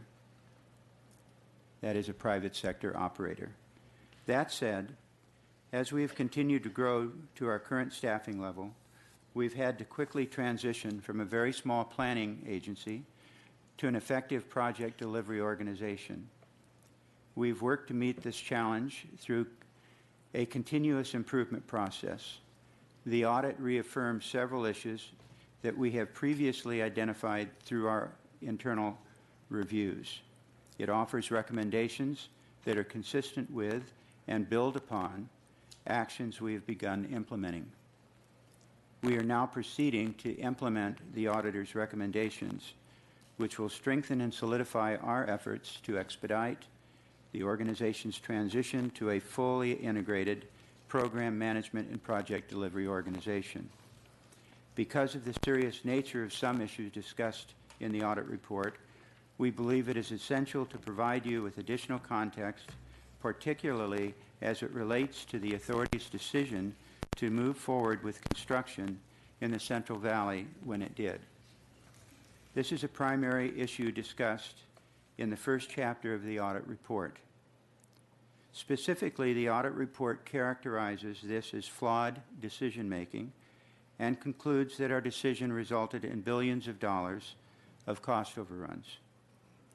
As I hope to describe for you today and members of our team, we believe the decisions we made reflected careful consideration of how to maximize the value of the federal appropriations while also managing myriad risks we faced. As the audit notes, in 2009, the authority secured $2.6 billion in federal American Recovery and Reinvestment Act funds, followed by an additional $929 million in federal fiscal year 2010 transportation, housing, and urban development grant funds. The ARA stimulus came with a prescription for how, where, and when the dollars were to be spent. A portion of the federal funds were to be directed to completing environmental reviews for the entire Phase 1 system from San Francisco to Anaheim. However, most of the federal funds, approximately $3 billion, were specifically directed for starting construction in the Central Valley. This was done at a time, 2010, when California had an unemployment rate of 12.4%, and the Central Valley fared much worse, with an unemployment rate approaching 17%. In addition, the ARA funds came with a clear statutory deadline that they be fully expended by September 30, 2017. Any remaining unspent balance of these ARA funds would no longer be available for California. Subsequently, in 2012, through Senate Bill 1029, the California legislature appropriated $2.6 billion in Proposition 1A funds to match the federal ARA and FY10 funds consistent with both Proposition 1A and the federal requirements for matching funds. This allowed construction to begin in the Central Valley. The audit report questions the authority's decision to begin construction, despite not having sufficiently accounted for known risks. When the authority made the decision to start construction in the Central Valley, we did so with a clear understanding that it came with a number of unknowns and risks for additional costs. As our 2018 business plan noted, some of these risks were realized, and we devoted a full chapter in discussing their impact on our program cost and schedule. Ideally, we would have moved into design and construction contracts with preliminary planning complete, major third-party agreements in place, utility relocations identified, and a right-of-way acquisition underway.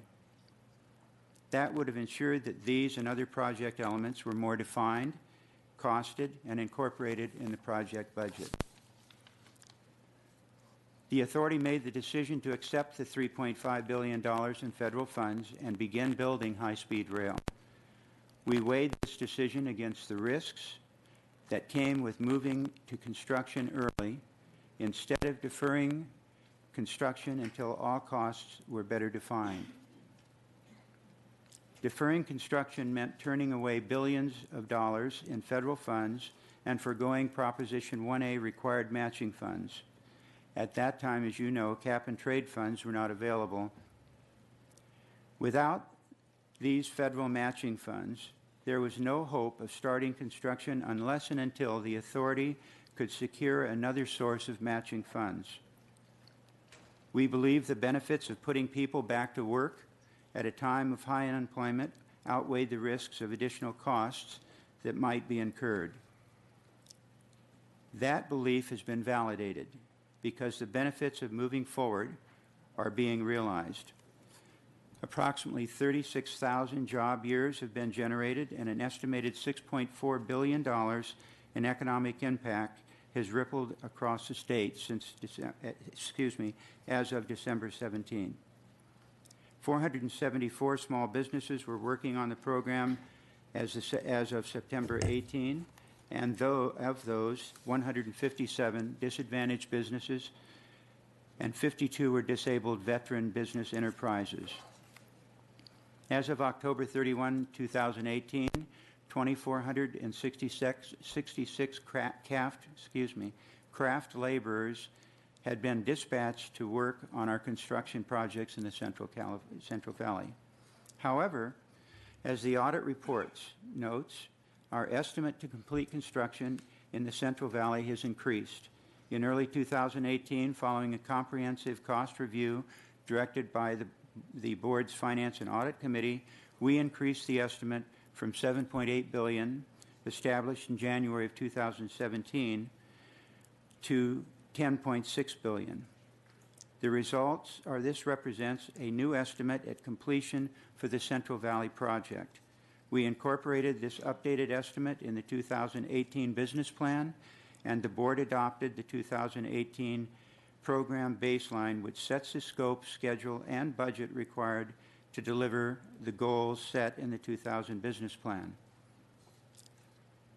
This new estimate is what is reflected in the audit report and includes fully assigned costs to the risks we had previously identified.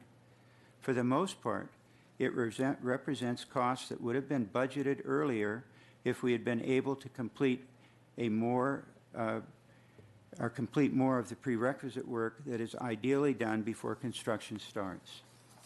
Instead, the previously undefined risk costs have now been budgeted for in our new estimate at completion. The audit report for the new estimate the audit report states that the risks associated with early construction contributed to $600 million in changes to construction costs, and that finishing the construction that is currently underway will require another $1.6 billion. These amounts were accounted for and are now being managed through the 2008 program baseline. Most of the cost changes, approximately 80%, result in the various scope changes driven primarily by advancing the railroad agreements, utility relocations, and other third-party agreements. And some reflect new scope, which includes, for example, some additional costs resulting from the board's decision to extend construction package 1 north by 3 miles. To reiterate, the costs associated with the scope changes represent risks we recognized when we initiated construction, but had not fully accounted for in our project budget, and were higher than the contingency amounts that we had established. They have now been fully accounted for in the 2018 baseline. The remaining 20% in costs changes reflect 2 additional cost categories. The first is miscellaneous scope changes that are not neatly captured in railroad or third-party and utility relocation scope changes. These include, for example, partnering costs and design changes. The second category reflects both actual, that's approximately $100 million, and potential future delay costs, which we believe will be up to an additional $350 million. The costs are primarily associated with construction delays due to litigation and consequential delays in acquiring right-of-way. The right-of-way acquisition delays were in part driven by Proposition 1A litigation and temporarily blocked access to these Proposition 1A funds and required renegotiation of terms in our federal grant agreement that allowed the expenditure of federal funds before state matching funds. All of the litigation-related delay costs were outside the control of the authority. However, the authority took a number of measures to manage these delays, including, for example, providing that construction package 1 contractor be only limited notice. It was given only a limited notice to proceed for several months in order to mitigate against the potential of higher delay costs. Based on this new estimate at completion, the authority could potentially incur up to $450 million in total delay costs. If it occurs, it will represent approximately 5% of the total cost of the Central Valley project. Based on this, we cannot agree that there has been billions of dollars in cost overruns. We understand why some people might question the decision, but we believe our decision to move forward with construction, to have 119 miles of construction underway, and the economic benefits yielded so far was not flawed, but an appropriate and well-reasoned decision given the alternative was to leave billions of dollars in federal funds on the table, and so we stand by our decision. The second chapter in the audit report is an evaluation of the authority's contract management. The report acknowledges that the authority has adopted contract management policies to help ensure it monitors contracts and control costs. However, it identifies concerns with our contract management structure, documentation, oversight, and compliance with our policies. The authority has recognized these issues. The 2018 business plan discussed adding contract management expertise and expanding project controls, both in the field and at the program level. Those efforts are being implemented, but as the audit found, some are not consistently followed, and in some cases, further improvements are needed. We recognize that while our procedures are sound, we have not consistently followed them by fully documenting the necessity of the work we requested of our contractors, or documenting that the work that was completed was appropriate and of high quality. We have instituted corrective measures around that to ensure that these are fully documented going forward. The authority will implement the audit recommendations in this area to fully execute our policies and procedures through a stronger and expanded internal audit program that reports to the Board of Directors. This will include requiring adequate and appropriate trained contract management staff, as well as providing greater oversight through ongoing review of contract files and identifying gaps in necessary documentation. The authority will also increase the capacity and capabilities of our internal audit staff. In addition, the authority is reviewing options for a desktop audit solution that will provide a centralized repository to help ensure contract managers are in full compliance with policies and procedures. The authority will, through periodic reporting to the California State Auditor, share our progress in implementing its recommendations and the other measures we are undertaking to improve our contract management process. We recognize that the burden is on us to properly demonstrate that public dollars are providing good value to the state.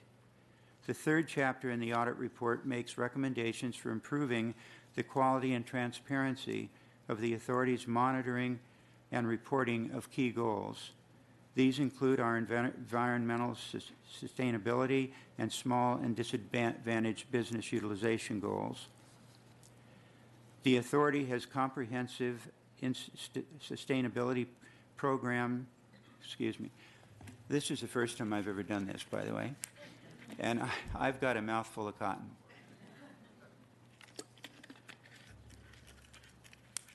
I don't know if that's a benefit for you that I've not done this, or whether it's a relief. So, the third chapter in the audit report makes recommendations for improving the quality and transparency of the authority's monitoring and reporting of key goals. These include our environmental sustainability and small and disadvantaged business utilization programs and their goals. The authority has a comprehensive sustainability program to achieve net zero greenhouse gas emissions and use clean power in operations. We appreciate the audit recommendations that we better align our policies with how we collect and validate data to more effectively track our progress in this area. Similarly, the authority has established high goals for small and disadvantaged business utilization to help create economic opportunity, particularly in disadvantaged communities. We will expand and clarify our reporting in that area as recommended by the audit. We are pleased to note that the audit report found that the authority followed industry standards in estimation of economic impacts of its spending on its contracting and construction activities.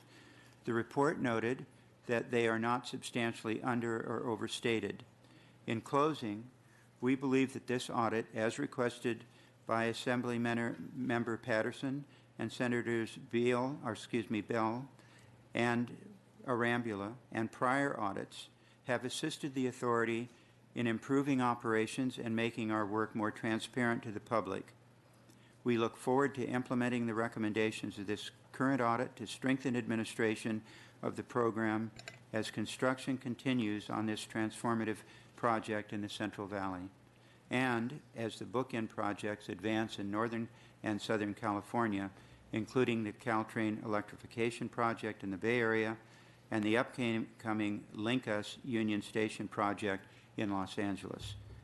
I want to again thank you and the committee members, Mr. Chairman, for providing the authority with this opportunity to discuss the audit report with you, and our team is prepared to address any of your questions. Thank you. Thank you. Mr. Hedges. Sir, I have no additional comment. Okay. All right. Mr. Frazier, Mr. Bell.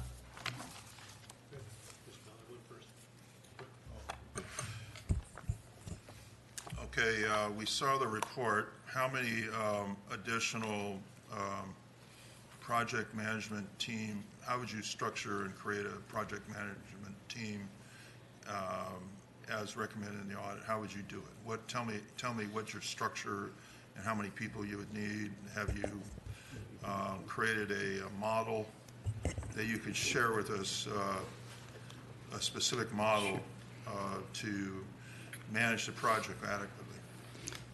Senator Bell, I'm going to ask Mr. Hedges to address this, who has taken the lead over the period of time since he joined in February and restructured our entire organization. So, Joe.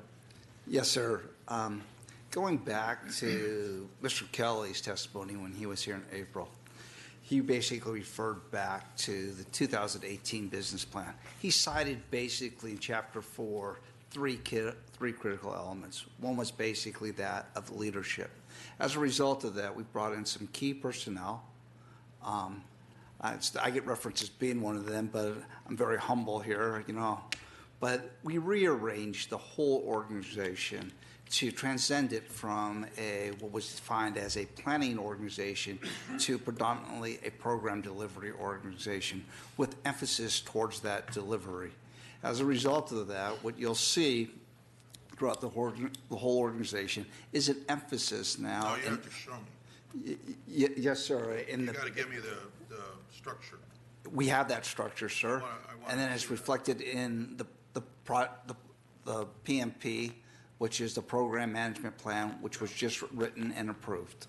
Okay, I'll be you happy to have like how many positions are filled, how many positions are vacant. That is all documented, sir, in our PMP and in our org charts. Okay, is that consistent with the recommendation of the auditor? Sir, I'm not sure what the auditor reviewed with regards to, we presented our organization chart and our PMP, so I would. What we're in the process of doing now. You should be able to answer that question, though. Yeah. What we're doing in the process now. That's what we're here for. This is the meeting on the audit. Senator, what we're doing in the process now, Senator Bill, is making sure that that realignment of our organization is compliant with the recommendations that the auditor has. Okay. And when, if I don't believe that that's complete yet, as soon as that is complete, we'll forward you the final documents. So we want to know, like, how absolutely they recommend you're going to have a structure that complies with the audit, and it doesn't mean anything, just a chart, until you have the positions filled and the qualified people in those positions, correct? And so, like, what I'm trying to get from you is, have you got 2/3 of that done, half of it done, 3/4? How many of those positions are vacant? How many of them are how many of you yet to determine any additional qualities that you need in those positions? How much more work do you have to do on the organization chart that you The initial reorganization was completed, and it was completed prior to the time of seeing the audit recommendations. So that is underway right now. My estimate would be that would be available by the first of the year. Yes, sir.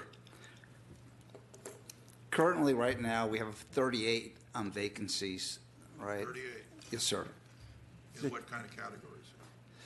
They're predominantly spread throughout the whole organization, but again, as majority of those, I would say predominantly, I have to go try to refresh myself, sir, but again, is predominantly in administration type positions. Okay, how many of them are the executive level, top manager, top project management positions?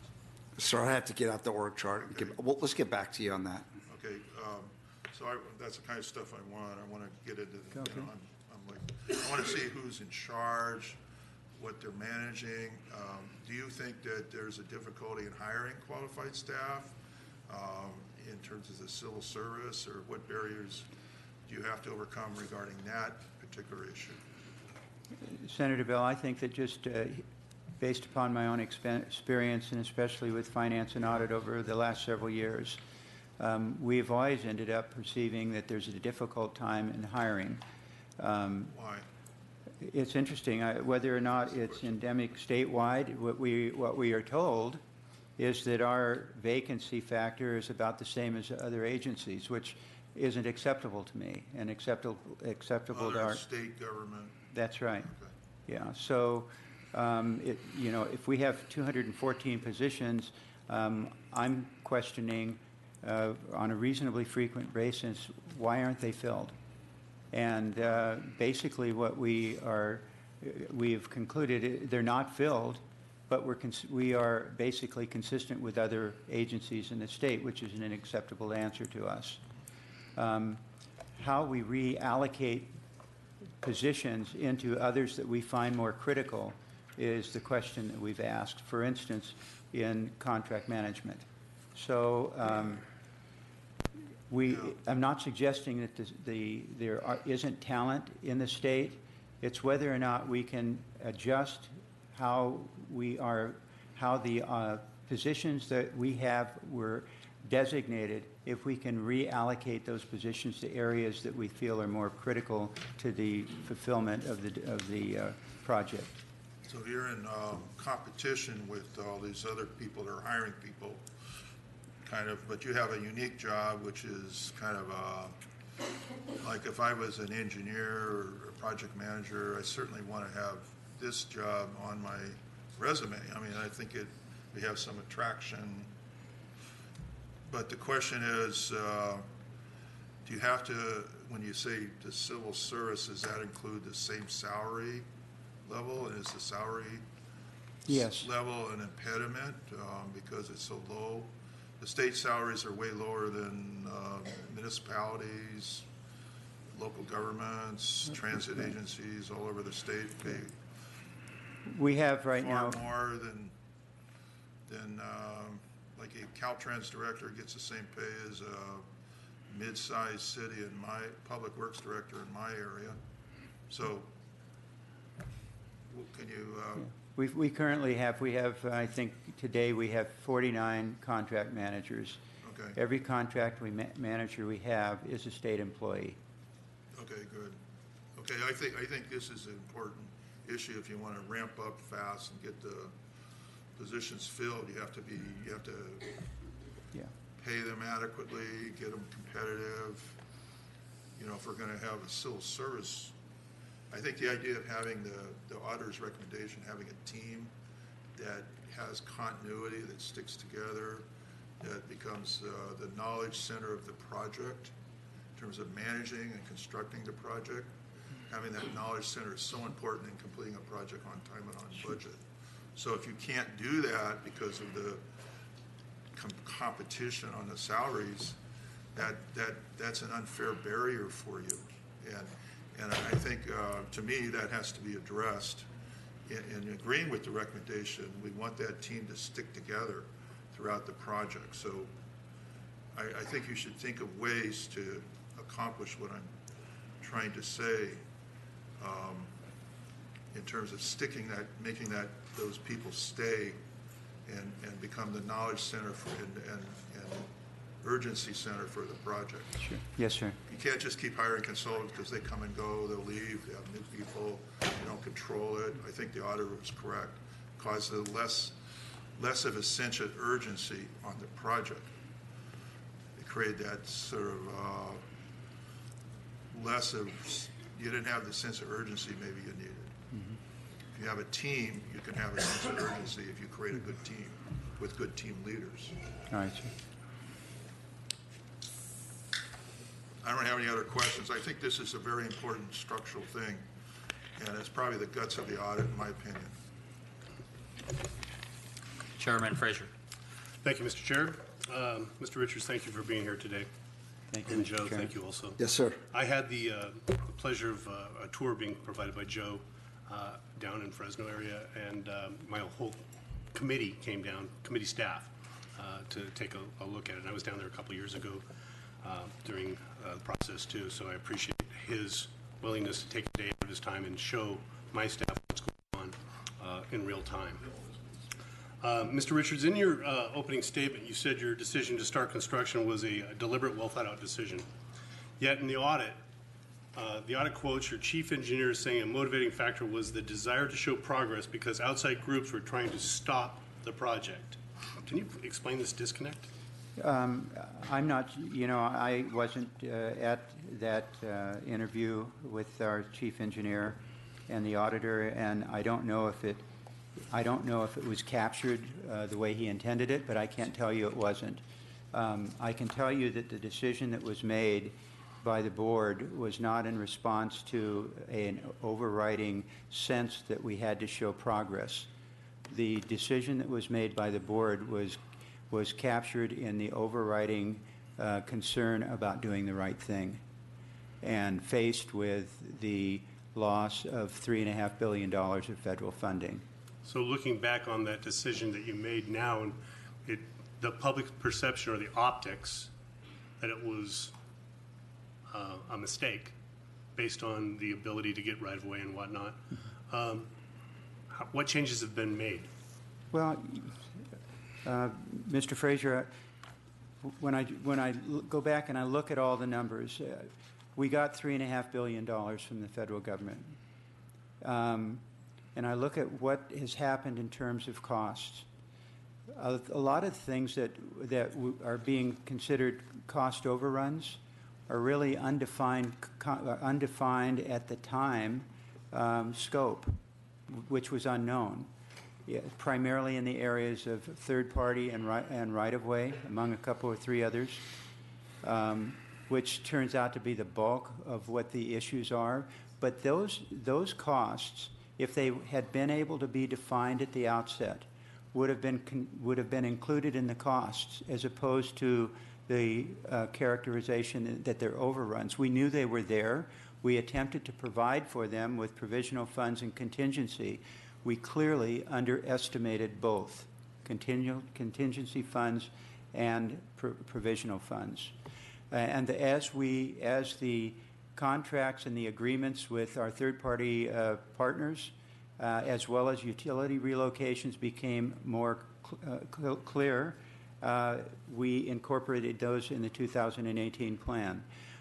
The negotiations that went on behind the scenes and during that period of time between the time we started construction and into the 2017 timeframe were pretty complex, with a lot of pushing and pulling with regards to what the third-party partners, our contractors, our third-party agreements, the people on the other side of those agreements wanted. Intrusion barriers were one of them that you have all read about with regards to the railroads. So they weren't things that we could either, one, define clearly before now, and secondly, without question, they were much higher than what we contemplated. But when we look again, did this make sense to take $3.5 billion? Those costs would have been there if we could have defined them, and we would have loved to have been the ones doing that. And with the short conversation I had with you earlier with regards to your development construction background, we both understand that. And we would have to take some pretty severe conditions before we would agree to start something with the lack of information that we had in certain areas. But $3.5 billion of funding that we had no reason to believe would be available later.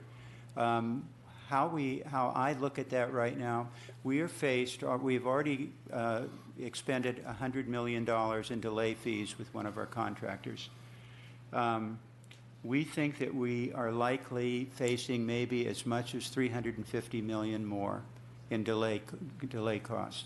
In large reason for being, after we started construction and were getting ready, we were held up for over a year because of litigation. That's why, as it was mentioned, we held back on it. It was a It was a notice to begin to the CP1 contractor, but with major limitations, so we could try to resolve the issue and at the same time reduce what the exposure was going to be. But when we look at all of that, the state of California got $3.5 billion, and with that money, it has been building assets. Of that $3.5 million, 500,000 in round numbers has been lost to delay. I still think that the state of California is the beneficiary of about $3 billion of assets that it didn't have before. And absent that, we would probably be sitting here, if we were even sitting here today at all, being questioned is why haven't we accomplished anything? Why were we never able to build anything? Taking all those things into account, we had a lot of information about what the costs of construction were in the CPs, but we didn't have the information on the areas that I told you about. And we were also taking advantage of something else. We were in a massive recession in 2010 and moving forward. We were the beneficiary of lower construction costs when we went ahead and moved forward on CP1. That CP1 contract came in $300 million less than our engineer's estimate. Thank you for that explanation. Can we talk about the bridge that that was initially didn't meet Union Pacific standards? It's in the audit report that the authority was told that the construction contractor should bear the cost of the redesign, and because of the authority's later approval to approve the change order against the advice and went forward with the change order. Are we just always defying the experts that tell the authority what not to do and just move forward with impunity? I can't give you the exact condition with regards to that request or that bit of advice we've got, but I can suggest in general sense, we certainly do have a lot of outside consultants. We've hired them for their advice, and we accept the advice and we consider it with everything else that we know that may be going on a specific issue. In this one, I suspect the advice may have been given here, and by the time that we had interviewed and we had all the facts from other sources about the same thing, we may not take the advice of a consultant in every instance. And what I think happens here, and what's happened throughout this, which is really troubling and embarrassing, is we have not appropriately recorded in documentation why we've done things. And I can sit here and just tell you it's inexcusable. And I am frankly embarrassed about it. It's certainly not what we have ever intended in our finance and audit meetings, which occur monthly, and I suspect, I am sure, I recognize some of your staff members here who have made a habit of coming to those, but I think that they probably have been able to report back. Those are pretty straight up, stern meetings, and looking for answers and performance levels that we're not satisfied with. So do you think the authority staff has kept you well informed as a director? That's a good question. I think that I think we've got a great team. I think we have this year, and I suspect all of you would concur. We were more than fortunate to have Brian join as the CEO of this organization. Joe Hedges has come with a very in-depth construction background and a huge problem on a project that he was responsible for up in Seattle, a tunnel project. Going down below that level, I believe that our senior management, I'm proud of every one of them. The breakdown that we have, I think, is not in people not trying to do the right thing. I think it's in, as demonstrated by this audit, it's more in the documentation not being there to identify what the problems are, which is why this whole thing with regards to contract management came as a result of the Finance and Audit meeting or committee requiring an internal audit on one of our contracts in 2015, and we didn't like the results. So we then had the internal audit office audit all of them, and we liked it even less. And the direction we then gave is we want policies and procedures to be drafted and approved, which occurred in 2017, as I recall. And by the end of 2017, all of our contract managers, all state employees, received training and certification internally for the jobs they were supposed to be doing. We felt comfortable about that, and the staff kept us well advised of that. And I think that they've done that pretty much all up and down based upon the information they knew. What I do think is we've got to improve dramatically the information that staff members know. And the only way I know to do that is to adequately document what we're doing. So I appreciate the additional information, but basically the question, are you well informed by staff on a daily basis? Yes. So if that's the case, then how far back were you informed about the ongoing procedural problems with contract oversight and management as a director? I think that I can't suggest to you that that has come to me directly with somebody suggesting that. I think that we discuss things like that in Finance and Audit, and we give direction for additional information. So how do you propose to fix this this disconnect? Is that something you want to handle with your... And basically, it's the interface with you as a director with staff, linking up and understanding what's... I think that we've actually already moved in that. I think what's happened here, I would give anything if we were doing this audit a year from now, and that's not a cop-out.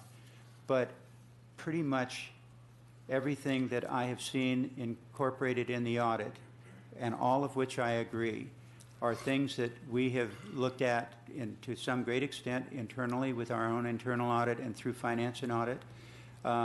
And these were all in the process of being implemented. If there's one thing I've been really disappointed by is that because we have been too slow on the oversight of our contract managers, which is very clear with what the auditor found out. And I can tell you with regards to that the assessment of what they're doing in the field is underway now and will be completed with all roughly 50 of them by the end of February. I would have assumed, and I did not know that, and frankly, it's on me, I didn't ask the question, where are we on the oversight? So the authority concurred with the auditor's suggestion that the contract management support is understaffed and to be staffed with state workers instead of contract employees. Yeah. However, you're not asking this until for this until 2020, 2021 in the BCP. Why not earlier? I think we should move it back also. It will be on my agenda at our next Finance and Audit meeting. Okay, that's legitimate, and thank you very much for that. And Senator Bell had mentioned that you had talked about, or he had mentioned something about payroll limitations or what you pay the staff. When you look at how was it established by the authority, what would be paid? You know, Mr. Frazier, I don't want to. Maybe the answer wasn't as clear. I've always been concerned about senior management. We've been trying.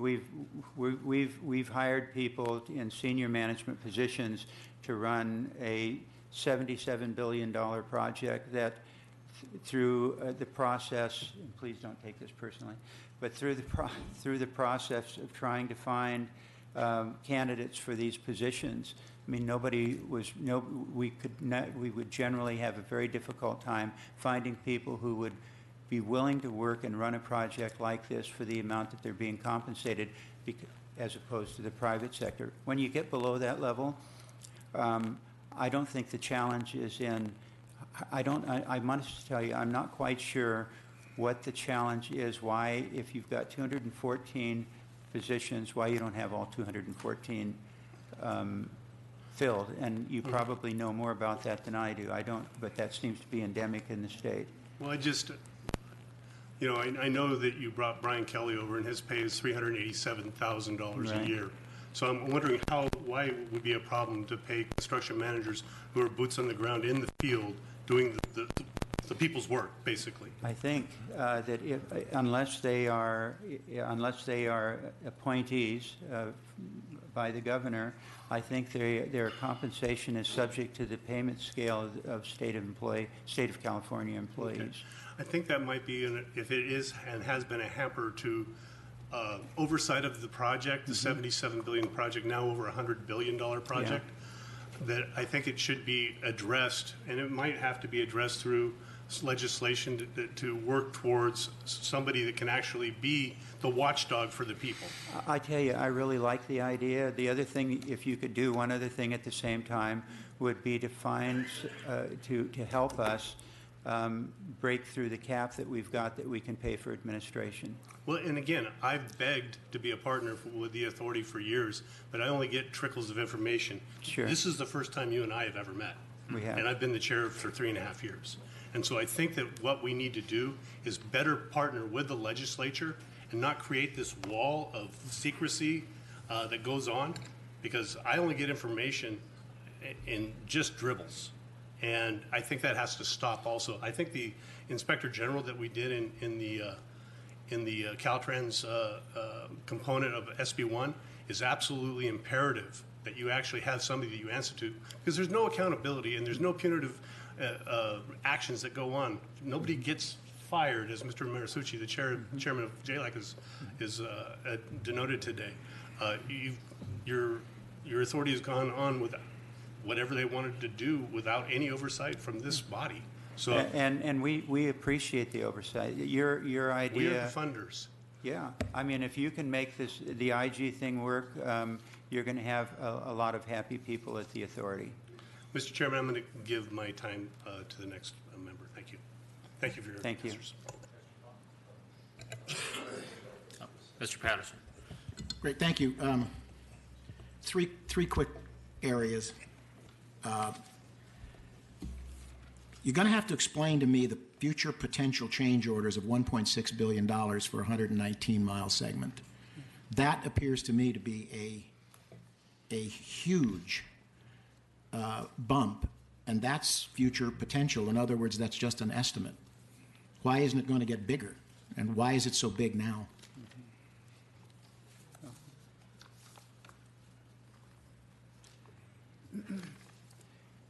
I think that if you could just give me one moment, I'm looking for one other document.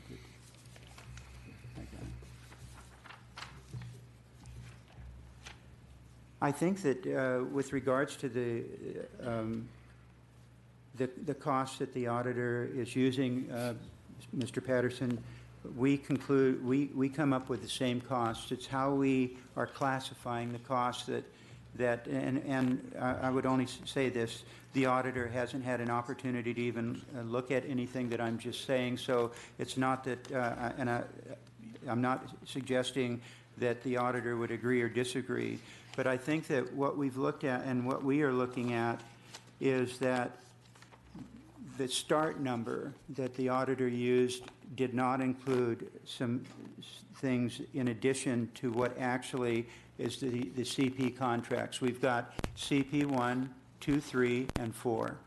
That's the number that was used. Well, in addition to those, from the very outset of the project, we had other costs, which included provisional sums and contingency. We also have as you may know, because of you and I both being from Fresno, 99 was relocated out by Golden State, coming south. That relocation, we didn't do the work, but it's part of our project. We contracted with Caltrans. That's a number that is, as we would look at it, we would have incorporated that. The northern extension, the 3 miles that we talked about in my statement, we incorporate that. And we have at Herndon, we have a change order there.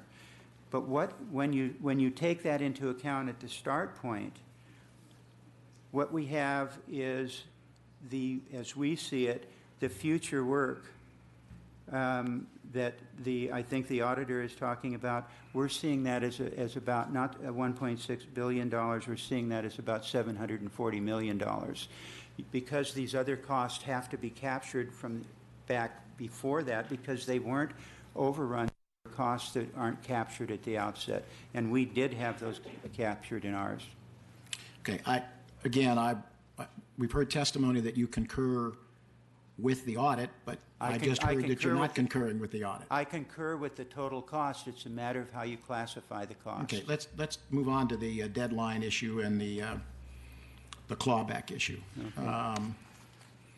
I really think this is the next shoe to drop. You are facing an audit by the federal government. Mm-hmm. That federal audit began in April.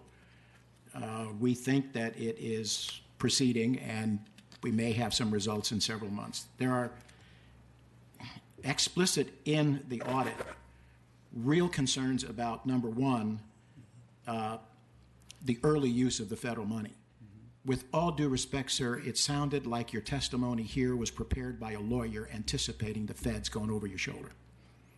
Thank you, but it wasn't. Well, then you maybe you have a lawyer's mind. What I heard in that was a defense of what our auditor has concluded is not defensible. So there's going to be some issues with this, but that's just a part of it. Mm-hmm. But the bigger problem here with the clawback is missing this deadline. Mm-hmm. And so and what the auditor at the end of this recommended, and the auditor used the term contingency plan. Mm-hmm. I'm using the term Plan B. Mr. Richards, Plan A is failing. You can't complete the 3 different segments. And we're left in Central California with a railroad that goes from outside Madera to outside Bakersfield.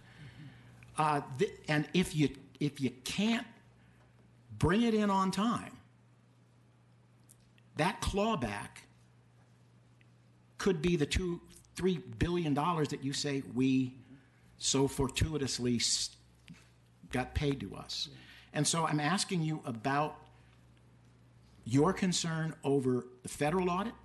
Have you been interviewed by the feds or others in your authority leadership? And I asked the question about confidence with the auditor. I'm asking you, confidence. Are we going to end up having to give back $3 billion to the feds? Because that's the potential here. Well, it's not. It's dissimilar, but there's some similarities. We had the same issue, or a similar issue, in spending the money. Had we not spent it by September of 17, whatever we hadn't spent, we would not have made it. Would no longer have been made available to us.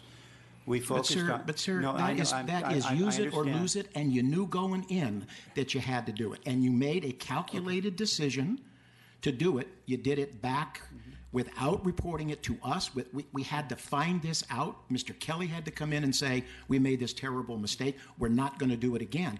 Sir, it's not about yesterday. No. This is about tomorrow, and this audit is coming, and you're going to have to deal with it. I'm asking, what is your plan B? And right. It's reasonable to ask, given where we are, what confidence do you have in meeting the timeline and in defending your use of the money? Okay. I think all those are fair questions. I was just giving a similarity in what we had to do to meet the 17 deadline with regards to going forward. First of all, I think everybody would understand the following. We started construction in 13. But we lost over a year because of litigation. We also have had delays because of right-of-way. And we're taking full responsibility for those things. So while we may have been under construction theoretically, having executed contracts. The construction has been ramping up, not since 13, but really since we were able to start building.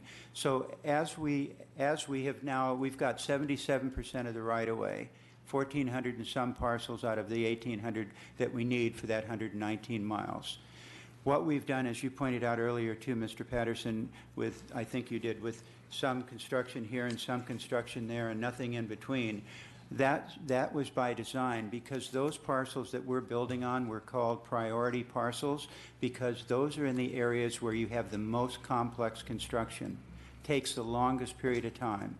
The construction that is just on the ground, that is earthwork in a lot of ways, and putting rail on top of it is not really complex construction. But if we had all of that, but we didn't have these large structures, we would have those, and the structures would be sitting there. So we made a conscious decision that we needed to get the critical parcels done first.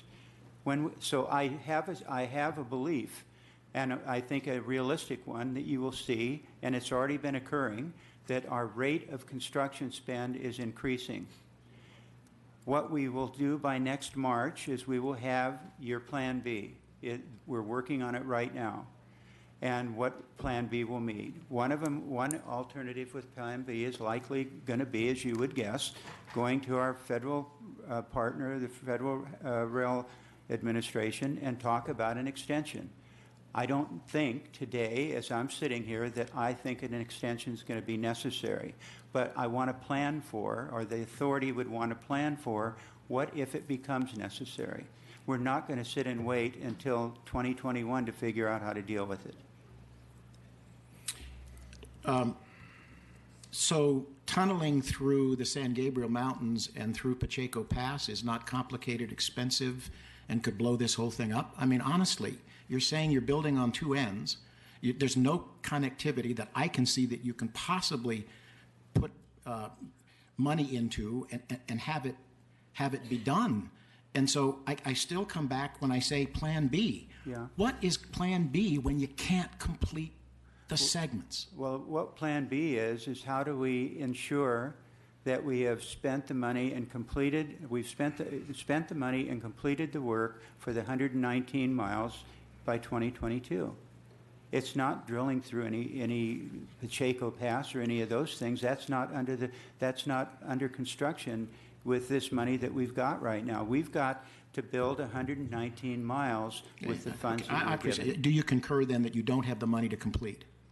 The entire project? Yeah, you don't have From day one, we never had the entire money to complete. From day one. It's never changed. Let me talk about and ask about this speed, time, and competitive from the 100,000-foot level. Look, the value proposition here back in 2009 was we're going to speed you between Los Angeles and San Francisco at 250 miles an hour, and you made the claim on speed, time, and competitiveness. In other words, we're going to have an alternative to flying airplanes from LA to San Francisco. Your speed is going down. Your time is going up. I think the competitive advantage is getting eroded here. Are you similarly concerned about the competitiveness being eroded and the competitive value of an alternative form of transportation that isn't as fast and takes more time than what you proposed? No, I'm not. And our speed has always been at or above 220, or not at or above. The speed is 220 miles an hour. It was never designed or contemplated in its design that for the entire distance you'd be going 220 miles an hour. That was never intended and wouldn't be intended in urban areas. Even in our city in Fresno, that train is not going to come flying through Fresno at 220 miles an hour. It's going to be closer to 100. Speed is one thing. I also asked about time.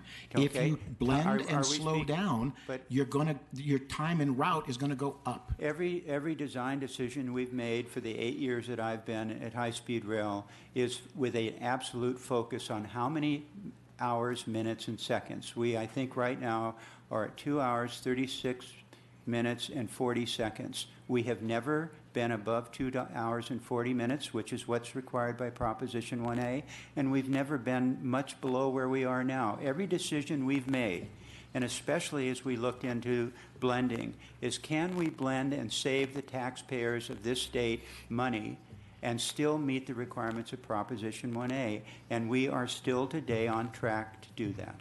So you, although saying you concur with the audit, you are again saying you do not concur with the serious concern raised by our auditor that the competitive advantage is being eroded by virtue of the decisions to basically slow it down. Well, we're not. The train is not slowing down. It's still at what we've always been obligated to provide under Proposition 1A. With regards to the competition, I know for myself, and I suspect, I mean, we all go to airports and we get there an hour and a half before we need to get on the airplane, and then we've got to wind our way out of an airline terminal to wherever we're going. You have none of that going on with high-speed rail, and you may decide to go on an airplane and take it, what is it, about an hour and 30 minutes to get to Los Angeles from San Francisco, or you could go 2 hours and 40 minutes, but add on to the San Francisco, if you're starting there, add on another hour and a half, where you would have walked to the high-speed rail terminal and walked on the train and gone. The elapsed time. Look, I hope you're right. I think it's a lot of speculation. And the trust level that many of us have here, that yesterday's mistakes are going to be corrected so that tomorrow is not the same outcome, I can only tell you I continue to have really serious reservations about whether you can even deliver a completed project. And the big question for Central California is, what are you going to leave behind? 119 miles from somewhere to somewhere? Well, we're required. I mean, that to me is the big picture here that keeps me awake at night. I appreciate that too, sir. We are required also to have independent utility, and that's required in what we do. So it means that whatever we build, in the event that the project is stalled for some period of time or permanently, as you were just suggesting, that what we've built has got to have independent utility, which means be usable to for some other operator. In this instance, likely in Central California, Amtrak. So what we're building, honestly, sir, we've been talking about this for years, that your plan B has always been. You know you can't connect, and you basically now are admitting publicly that it is a multiple billion-dollar upgrade to Amtrak. Unless you can have a plan and a finance at your disposal to connect these two, we're going to have billions of dollars spent in LA, San Francisco, and in Central California to what ultimate purpose? That's the big picture that I'm concerned about as a resident of the area, representing it up here, and also the former mayor. Please don't leave behind 119 miles of nothing. I would tell you today we're not going to. We'll see. Thank you. Thank you very much. I'll ask the same question I asked the auditor, but I'll lead with this. The last sentence of the first page of the audit says, despite its challenging financial situation, we determined that the authority has failed to implement sound contract management practices. As a result, it cannot demonstrate the large amounts it has spent on its contracts have been necessary or appropriate. And then now we've heard that we know that there are audits in 2010 and 2012 done by the auditor, that there were internal audits done in 2015 and 2016. What grade do you give the authority in its management practices? Well, I don't know what grade to put to it. Do you give it a passing grade? The auditor suggested incomplete. I would only suggest that as a result of at least very poor documentation, if I had put a grade on it, I would say it's very disappointing. And I would say it's correctable, and I would say it's being corrected right now. So you don't give it a passing grade right now? I think you're still in class. Okay, well, I'm grading right now, and I give you a passing grade. How long, in terms of this being a structural management systematic failure in the authority, do you agree with that assessment? I would say it's been pretty challenging in the past, and as Mr. Patterson said, without focusing too much on the past. I am very confident in our current senior leadership for this program. And I think what's interesting to me with this audit, and I tell you, I really appreciate it, and I'm happy we've got it. But what I'm also happy about is it's identifying numbers of things that we already knew about, and we were in the process of changing. And I would encourage an audit whenever it could be scheduled again by the state auditor, and I would expect to see massive improvement in all of the areas that they've identified. Well, we have to focus on the past because that's the only predictor of the future, right? And so right now, I have 5 audits that have outlined the same management structural failures. Yeah. And I mean, fortunately or unfortunately, you're on the audit committee, so you are the person that has to answer that question.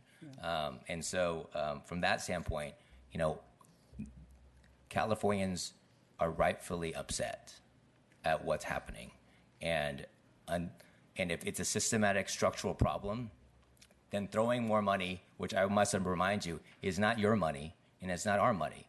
It's right. The hard-earned tax dollars of the people of California. And so how can you justify and defend throwing more money into a system that is failing? Well, I think that in our management of some of the administrative requirements of the system, we have not done a good job for the taxpayers of the state of California and for the taxpayers in other states that brought in the federal money. I believe that we were already in the process of fixing that. I can't change the perception from the past, and I'm as troubled by it as you are. And while, I mean, I don't feel badly about being on the audit committee, I'm very happy I am on the audit committee.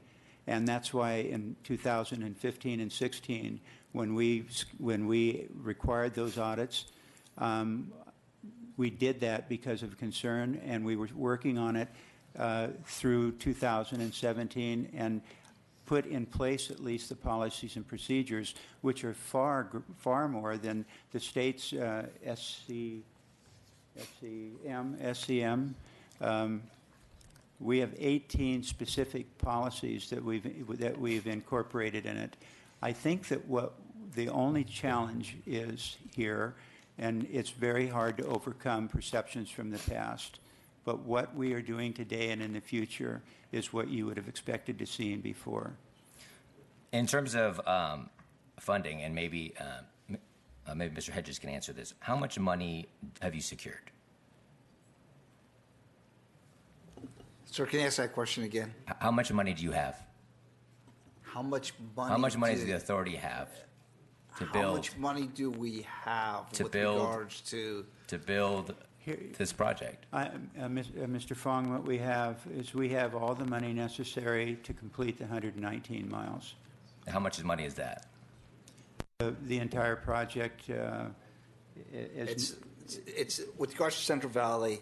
Right now, the business plan 18 is reporting that at 10.6. If you want to do the bookends, right, and accomplish the bookends added into that, that makes it about 13.4. Okay. The auditor has secured funding 12.7. So let's and all of that is within our current cap and trade budget and within our current Proposition 1A funding. And then your business plan has the full system at $77 billion to $98 billion. Phase 1. Yeah. Phase 1. Yeah. Phase 1. That you are absolutely correct. That's what the business plan 18 reports. And in 2010, what was the original estimate of the system at the beginning? You know, going back to 2009 and 2010, I think the first one when they actually used a year of expenditure was something like 42.6. 42.6. Yeah. So I appreciate you trying to say that there's the cost overruns are embedded, but I'm looking at a significant cost overrun from 42 billion to 77 to 98 billion. Can I take a moment just Sure. to address that? I have, I'll just put it, I have a good deal of compassion for the people who preceded us on the board. You've seen just by what has happened on this audit and the testimony, a challenge of the project is not having all the information. Going back to 2009 and 2010, I don't know what information they had either. And what I think you've seen that we've done, Mr. Fong, since then, is that when we first came on, the bulk of the board that is currently on the High Speed Rail Authority, we were involved in our first business plan to you was in 2012. We went through 2 or 3 drafts and one final. We had more information than anybody who had worked on it, and all the way back to when Proposition 1A, plus 9 and 10, our number was 68.4. Our number in our 2012 business plan is 68.4. 8 years later, or excuse me, 6 years later, we're at 77.1. It's about a 12% increase. Now, I understand what you're saying because we're all living with it. What was estimated in 2008 and 9, I don't know what the basis for the information was. I do know the basis for the information from the time we came in, and we've been pretty consistent with it. So I appreciate your point, because we all make decisions on imperfect information, and we work to gather more information. Yeah. The problem right now that exists is that the more information we get, the more we want to stop this project. And that's the concern. Now, can you outline to me how the project has changed or evolved since 2000? So from the first business plan to what it is now. From a cost perspective? From the actual, because right now, my understanding, right, as the auditor and everyone understands, is that when the voters voted for high-speed rail, or Prop 1A, it was to be a standalone project. Is that the case currently? Not to the extent that there is blending and utilizing other existing both rights of way and improvements. So primarily in the corridor San Jose, San Francisco, and more recently, as we've identified in the 2018 plan, from Gilroy to San Jose, and then from Burbank down to Los Angeles Union Station. And the auditor pointed out, I think, was 10-something billion or 12-something billion in terms of what the reduced costs were. What we focused on, Mr. Fong, is how do we control costs? And we at the same time control costs and comply with Proposition 1A. So, but to my original point, right, which is that it's no longer what the voters voted on. With respect to... So it's no longer a standalone project. With respect to the standalone project, that's correct. When Mr. Kelly testified before us, I mean, we probably, back of the envelope, estimated that the Pacheco Pass is probably $54 billion. I mean, if you factor in, I mean, and if you read the business plan, right, it defines the Pacheco Pass as an unfunded asset. That is correct. That's correct. So there is no funding for it right now. That's correct. Right. So as Mr. Patterson outlined, we have a Central Valley segment that right now is, we got to figure that out, and then you've got a Bay Area segment, right? But it doesn't connect. Right, so that is a true statement. It's a true statement that we haven't identified the funding for anything that beyond what Joe mentioned a few moments ago. Right, I haven't identified the funding. Right. It's unfunded. I mean, we could use right. a number of synonyms in terms of how to define that. But right now, there is no money for that section. That's correct. So we do have. So right now, the public is looking at a project that doesn't connect. Without additional funding, that's correct. Right. And so, do you think the public understands that? I think from the 8 years of board meetings that I've attended, I think that at least the public that comes and addresses this board clearly understands that. Do you think the public would accept that? Well, that I can't speak for the public. I mean, I think that the decisions that we made are clear with regards to blending were not necessarily contemplated in Proposition 1A, but I think what the result of it is it dramatically reduced the costs that we were seeing when we came in and joined the board in 2012. I'll just say my last statement is that I represent, of course, Kern County, Right. and so we are affected as well from this project. And the frustrations I hear from my constituents are pretty intense. And so when the report concludes that the authority's flawed decision-making regarding the start of the high-speed rail system construction in the Central Valley and its ongoing poor contract management for a wide range of high-value contracts have contributed to billions of dollars in cost overruns from completing the system, which is in the first paragraph of this audit, that is a true statement. I would not characterize it that way, no. But the perception is now becoming reality. And I think, well, and no matter how you define whether you've built in these overruns or not, I'm looking at a $42 billion estimate at the beginning in 2010, and I'm looking now at a project of $77 billion to $98 billion, which is a pretty wide range, right? It's $20 billion. And so that is a significant increase. And of course, you tell me that it's not going to connect and it's unfunded, and then now we don't even know if it's going to go over $100 billion. Well, I don't believe that the entire project was ever completely funded from the outset, the $42 billion or $35 billion or whatever it may have been. But to your point, to that point, I don't think the California public knew that was even the case either. When you went to the California public and said, we want you to bond for a high-speed rail system for something that won't cover the cost of the whole project, did anyone ever say that?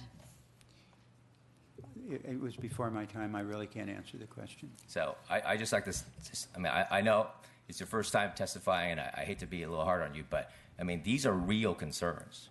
And as us who have been elected to be stewards of the California tax dollar, we have to ask these hard questions because the people loan us the power every 2 years. And this is a very important decision we have to make. So I thank you for your time, and I appreciate your appreciate the questions. Thank you. Thank you very much. Vice Chair Robb. Thank you, Mr. Chair. Mr. Richards, Yes, Mr. sir. Hedges, thank you for your testimony. I can tell you as a lawyer, I get cotton-mouthed too. I also want to tell you Thank you very much for understanding then. I also want to tell you that, personally, I have the highest respect for Brian Kelly. Did some extraordinary work in his other positions around here, and you're lucky to have him. We are. I have a question. I guess it's sort of a concern. You know, the audit report, and certainly this hearing is properly focused on process and contract management and the deficiencies in those areas that impacted project completion and cost. And, of course, the delays have been significant.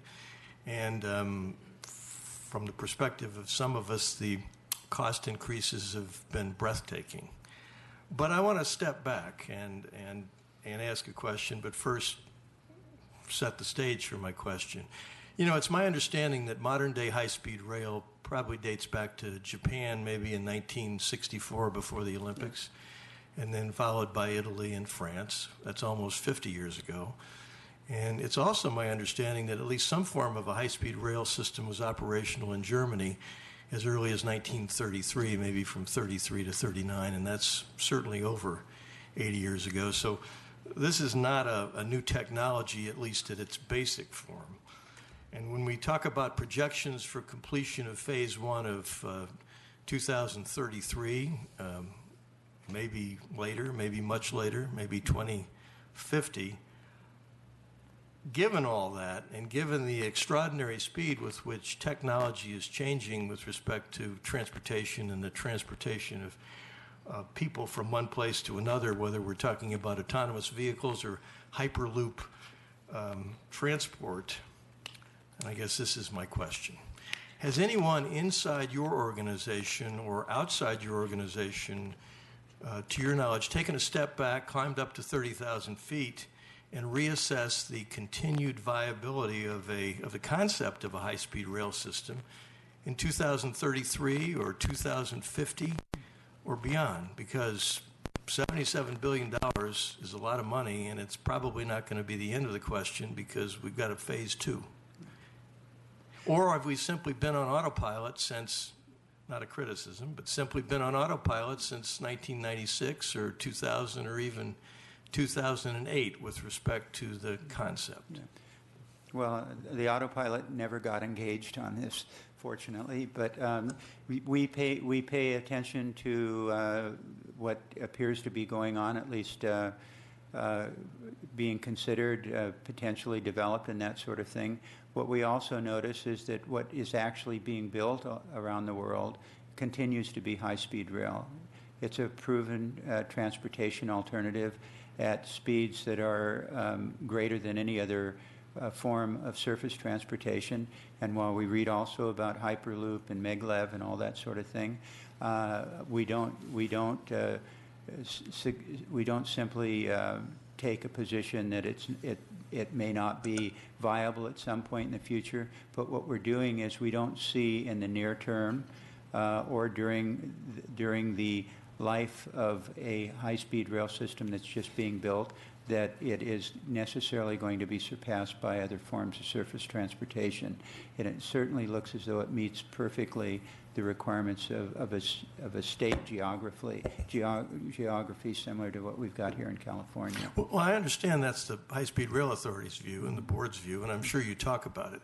But has there been a Tiger team put together or a project team, some other group to actually study the impact of extraordinary changes in technology just in the 6 years that I've been here, to compare that to the business plan that we started to put together in 1996 and 2000.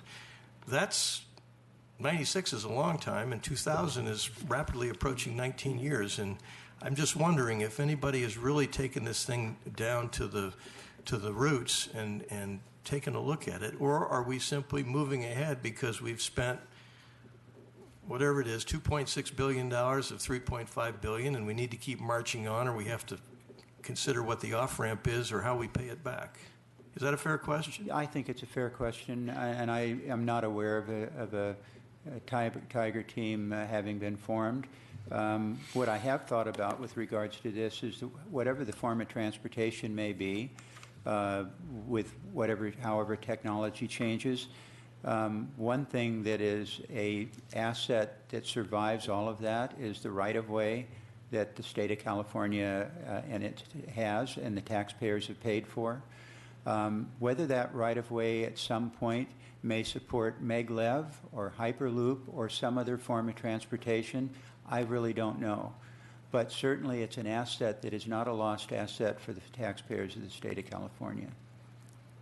Well, thank you. I do think, whoever's listening, I do think it's time to maybe at the same time that you continue to proceed forward, marching on, but perhaps it's a time for somebody to take a look at this and really think in terms of futures. Organizations, both public and private, are forming futures groups now, and it's not without good reason, and maybe we ought to do the same thing. But thank you for your testimony, sir. Thank you, Mr. Chair. Thank you for the advice. Senator Bell. Maybe first a comment that, just reflecting on some of your statements, that I think it's time for the national leaders to follow California's lead and invest in infrastructure. Agreed. Let's wake up and smell the coffee, folks. We need more infrastructure in the United States. It's time for them to come together in a bipartisan way and smell the coffee and put together an infrastructure package. And we ought to all work as a bipartisan team in California to ask our legislative delegation to help California and the rest of the country survive economically by continue to invest in infrastructure, which hasn't been done at a national level since the late 80s. The late 80s haven't done it. So I think it's time for some strong efforts at this point. I hope I can get momentum going on that. I think California's voters directed us and gave us some direction that they want some momentum in this area. So I had a question for you, Mr. Vice Chairman. You're from Fresno, correct? Yes, sir. Can you talk about, because part of the audit that kind of wasn't covered fully, was the economic impact. And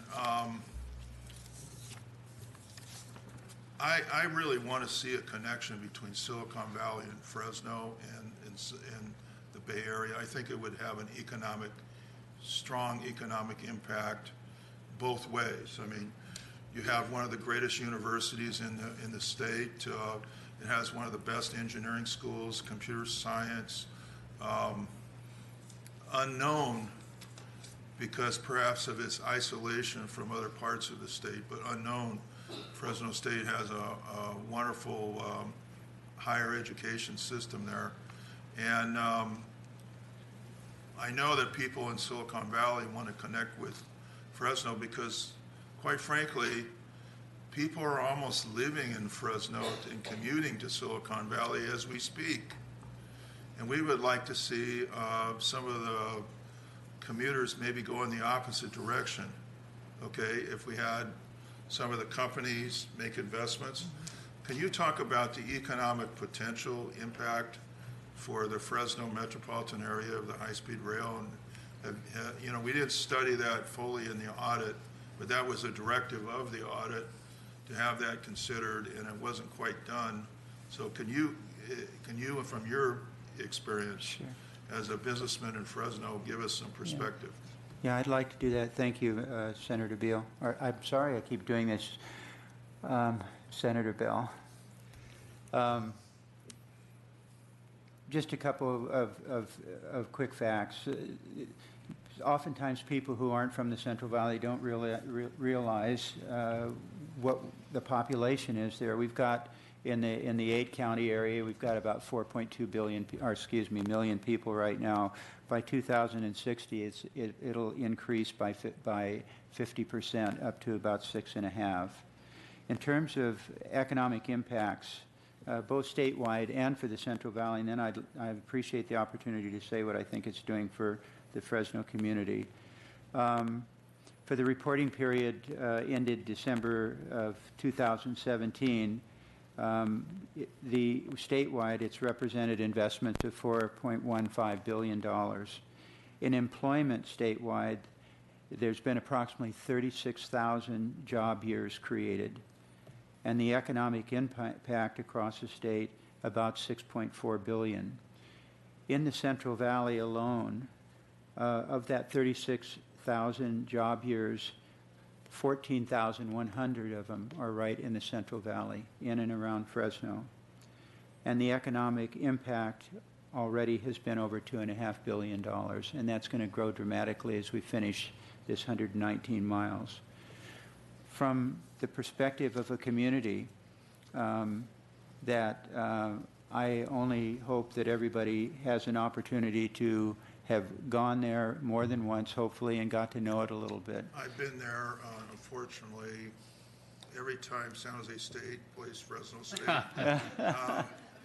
The Bulldogs win. I mean, you know, to be honest, I'm sorry, but, you know, we just can't beat them. Yeah. Especially in the Bulldog pit. I mean, it's just... Well, we've got a great football coach now, as you know. Sometimes. Okay, you know, for the Central Valley, high-speed rail represents... I'm not from Fresno. I moved there after college, thinking I'd be there for 3 or 4 years and then move back over to the coast, which didn't happen because you end up staying where your friends are. And I made a lot of friends there. And I've struggled over the years thinking, was it really wise to stay here? Because early on, my reaction to Fresno, I'd never seen a community that appeared to have such a low self-esteem. And it was really alarming. But what I recognized over the years, this low esteem was the result of lack of opportunity. And there's a perception in the Valley that when things happen in this state, they never find their way out of the Bay Area and they never find their way out of Southern California. So sitting in a position like this where I really represent the interests of the state of California, I try to monitor how I really feel about my job. But when I get the opportunity to think about what is it doing for Central California, it's unbelievable. We have generated those jobs in some part with people who have been unemployed for years. We have been through a grant that our Workforce Investment Board, when I was the chair of that, received from the governor for $1.5 million. It doesn't sound like a lot of money, but what that money did is it went to supporting cohorts for training. And the interesting thing is these people going through those cohorts are getting jobs. That didn't happen without high-speed rail. And as you mentioned, education. Up and down the valley, Cal State Bakersfield, Fresno State, UC Merced, I'll say those three because they're all public institutions. I'm not quite as aware of what the private ones are, but they have embraced high-speed rail and established programs focused on engineering for the development and operation of high-speed rail and in the areas of construction of high-speed rail. The secondary and tertiary benefits from these jobs, not only in putting people to work, but the additional money that it's brought into the community, as I mentioned, the economic impact, $2.5 billion, it's unheard of. Often what I have thought, and I think this about high-speed rail, a lot, and we were fortunate in my mind to get the ARA funds, and we had 17% unemployment. But what I've said when I've had an opportunity to talk to groups is that the near-term jobs was really only the icing on the cake, because the real opportunity from being the first, and that's not just Central California, it's the entire state of California. We are the first to be doing this, not only in California, in the entire United States, and in fact all of North America. There is not a high-speed rail construction project underway in any of that area. The real benefits that come to this state, and I believe strongly for Central California, is the experience that's being gained by actually having been involved in this development and its construction and its operation when we get started. As high-speed rail finds its way from state to state to state, and as you probably are aware, I mean, they're working on it in Texas. They're working on it again, I believe, in Ohio and Wisconsin, in Florida. Like California has done so well, when people start looking at, well, where are we going to get the expertise to develop or build high-speed rail, that expertise is going to come from California. We're going to export that expertise to the other states, and these companies that have come up and learned the way. And we've got a lot of companies that are small companies now developing and building high-speed rail, that they will be the ones who can generate these opportunities and be the leaders, not in California, but the leaders in the expansion of high-speed rail across the country. It's only the scratching the surface, the benefits we're getting today. It's just the beginning. I think that it's a good story, and I think perhaps one of the reasons why I asked that question in the audit is I wanted a systematic reporting on the economic benefits of all these infrastructure projects, certainly SB1 and the housing bond. Those are the two I've been involved in. Yeah, and thank you very much. We ought to keep track our economic benefits from all these projects in a systematic way, and so I want it done on a more formal basis for California. I think California people need to see sort of the economic development story better than they've been in the past. They look at these things as like cost rather than an investment, and I think that's part of it.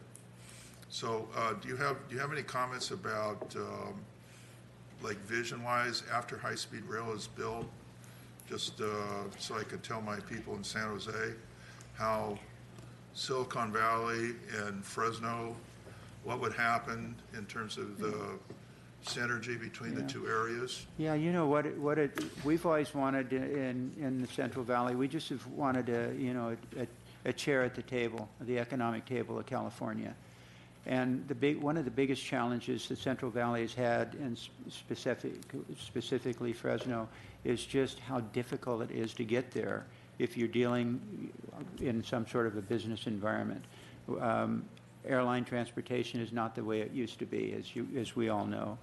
To have ready access to the power centers of California, Northern California, Southern California, the Silicon Valley, from Fresno's perspective, we've got a growing and vibrant technology industry in Fresno over these last 3 or 4 years. We're probably one major breakthrough away from busting out of being a massive number of small companies trying to figure out what's the next best thing in technology.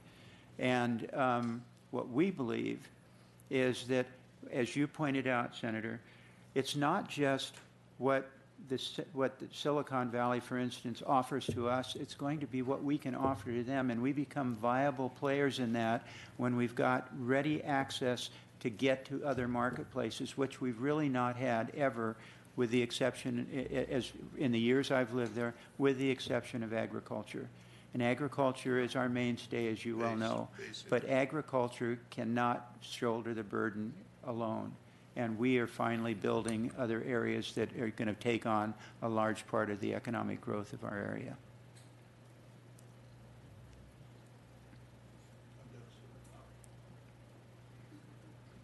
Mr. Ramsey. Thank you, and apologies for getting here late today. They haven't fully developed the high-speed rail, and getting onto Highway 99 was a little more dangerous than I had expected. I wanted to thank my colleagues in a bipartisan and bicameral fashion for asking for this audit and requesting this information. In medicine, we oftentimes asked for tests when we were at an inflection point, and I believe this may be an inflection point for high-speed rail, where we have an opportunity with the new governor to make sure that we are being fiscally responsible with our public resources.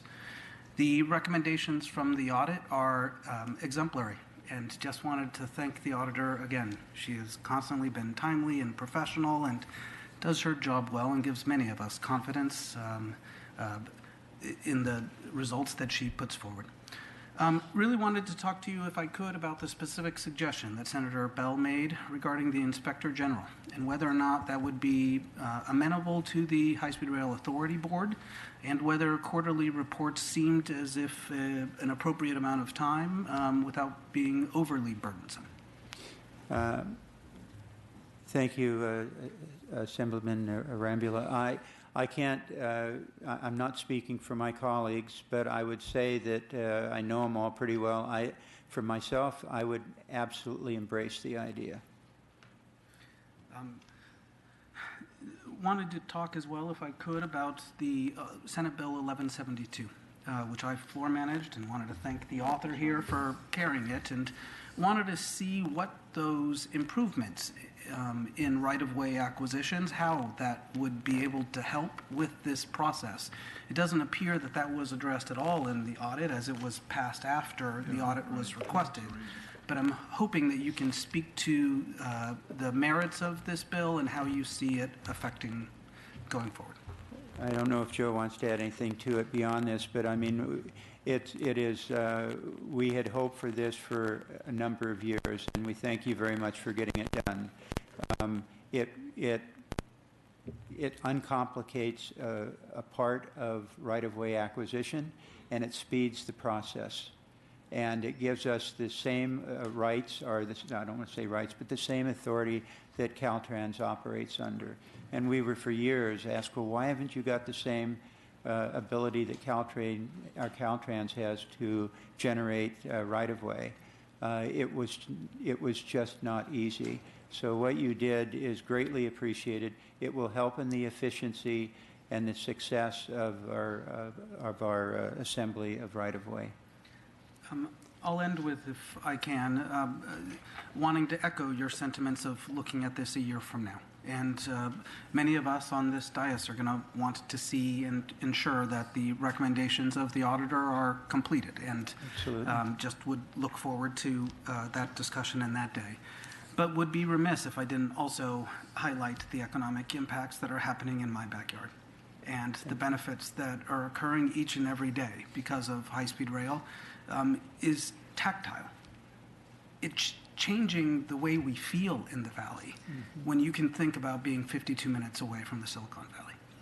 And you're right, it's not just whether those startups are going to come to us, but whether or not they live in the Central Valley, whether or not we deal with some of our complex problems like housing affordability by actually investing in infrastructure, which is what most industrialized countries and states our size do.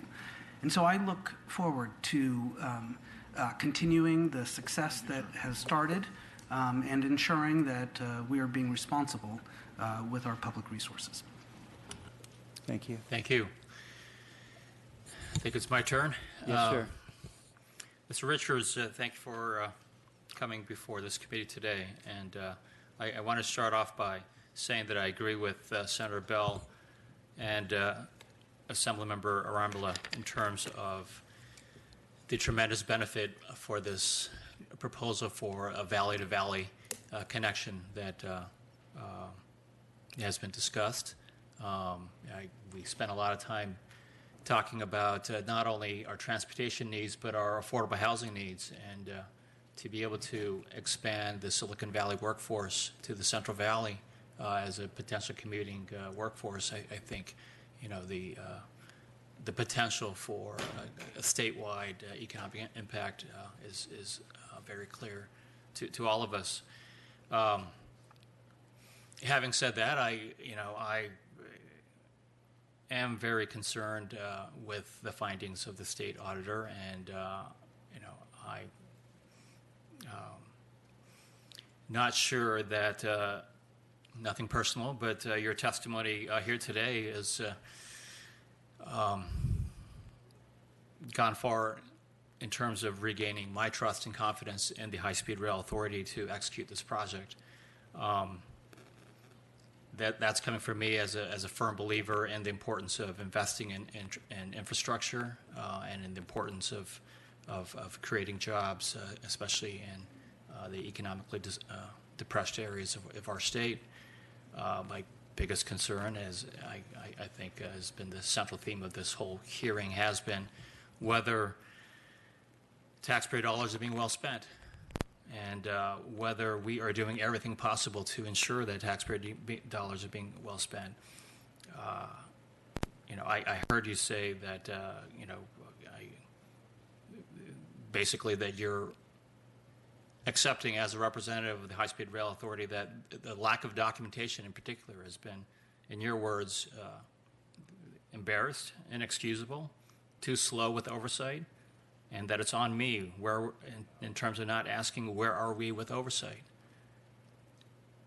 And that comes only after according to the auditor's report, after $2.6 billion in spending. Correct me if I'm wrong on that, but that's... And so my concern is going forward. I mean, I certainly would like to hear more about the proposal for the Inspector General. But, a lot of the conversation in today's hearing has been focused on hiring state employees rather than the outside consultants.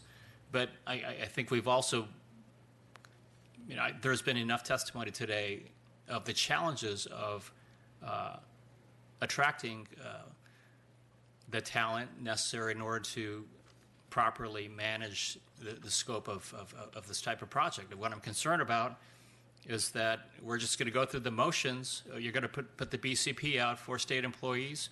We're going to advertise for the position, and those positions are going to be left unfilled, and you're going to have the opportunity or the excuse to say, well, we can't fill these positions, and so we have to continue with the consultants. In the meantime, the 2022 deadline is looming. I appreciate your testimony about how part of Plan B may be to request an extension, but that's certainly not guaranteed. And from our end, we have to do everything possible to try to avoid that scenario. I want to ask Mr. Hedges. I mean, my folks live in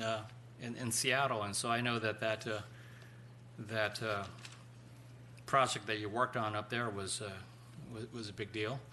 I mean, aren't there models or opportunities for public projects to be able to properly scope consultants with measures of accountability and with the actual commitment and actual implementation of accountability to ensure, one, that we have competent, experienced people to manage the scope of these projects, but at the same time, ensuring that we can hold them accountable. And I just don't necessarily see hiring state employees to do the job as being the be all and end all here. Absolutely agree with you. That model is very viable. It's being basically applied as we speak. When we shifted to the new organizations, that's exactly what we just did. We moved the state, we defined in a RACI roles and responsibility and accountability is the roles of the state employees specifically for this authorization oversight, but to be augmented with those of consultants. And that's basically what the new PMP does. Now, the objective here is exactly that, is to apply the lessons learned of Seattle, which we have applied. Right now, you're seeing with this, I don't know what a plan B is. It's always been my plan. And that is very simply here, right? Let's use our organization. Let's get reorganized. We've done that. Let's get aligned to the contractors. We've done that. Okay? And let's get to our processes and our procedure. Very much appreciate SB 1172. It shaves off literally 4 months off the acquisition of real estate property. And the big thing, what you're seeing right now for the first time, is alignment. We have in this what I call the get to work schedules. It's very methodical of ball and court that goes back and forth with regards to the sequential definable features of work, that of a construction schedule. It's working. We've made tremendous gains in the last 6 months, and right away, you're seeing now that the lift with regards to AR, executable row, has doubled in the last 6 months. And again, what you're experiencing right now is the traditional S-curve of construction, right? You will see it coming up. We have those controls in place right now, the ability to share. We've promised you with that with regards to the interactions with your staff already. We want to start sharing this information and proving to you, like I said, is maybe on about 6 states, east of Missouri, but it's in showing you, and that's what we want to start doing. All the leading indicators are there that are starting to take hold and work its way up, okay? All right. So what I hear is that we don't necessarily want to abandon the potential to continue to use consultants, outside consultants, but in a way that we can properly ensure that they're being held accountable. Absolutely, sir. There's a role for state, a role for consultants, and especially the realization is that eventually, hopefully, that the construction will end and will then transition into an operations and maintenance. All right. In terms of focusing on this valley-to-valley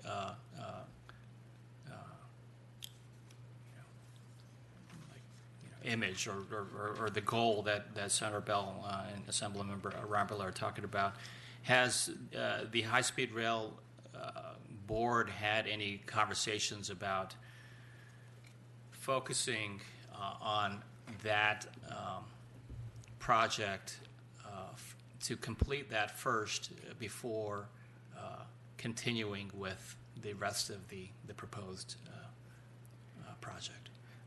Before continuing with what, sir? I'm sorry?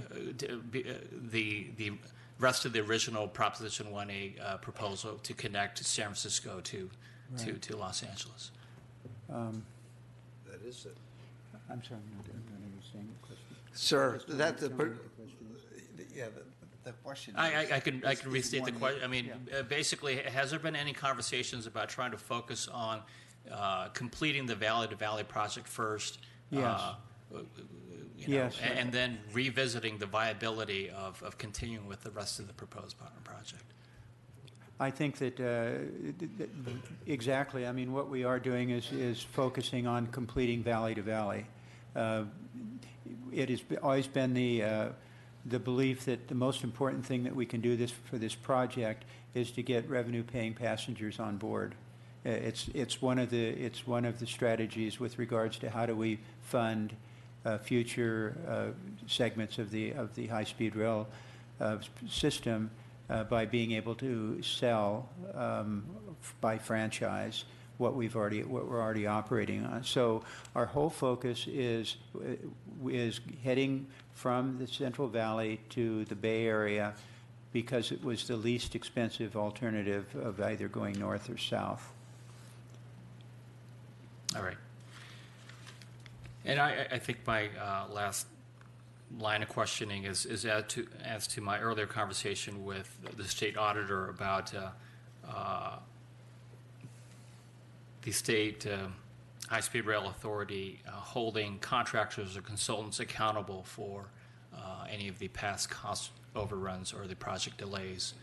Would you agree with the auditor's assessment that as far as they were able to find, that there was only one instance of a contractor being held accountable in terms of a corrective action being issued to an IT? It would be absolutely, and would be the policy of this board that they would absolutely be held responsible.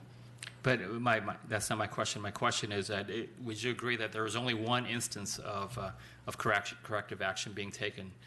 No, sir. No, yeah, I don't know the answer to that. We've sent over, again, it's a little bit, I think, of communication here with regards to the corrective action definition of deliverables. But there's been over a dozen letters sent to the RDP with regards to performance. And I know there's more, there's at least one, because I personally signed one out to the president of WSP on this exact issue. So, again, it's at the level of the CEO and the COO. All right. So, all right. Well, unlike the past audits, one of the benefits of this audit commissioned by the legislature is that we have, first, your agreement. It's my understanding that the High-Speed Rail Authority is accepting all of the recommendations of the auditor, and that there are specific timelines and benchmarks for the High-Speed Rail Authority to report back. And so we will be looking forward to the High-Speed Rail Authority's demonstrated progress and its stated commitment to adopt all of the auditor's recommendations. Thank you very much. Thank you, sir. Thank you, everybody. Thank you. Thank you. I'd like to open it up for public comments. Before we start, I want to ask that each speaker keep the comments to no more than 2 minutes.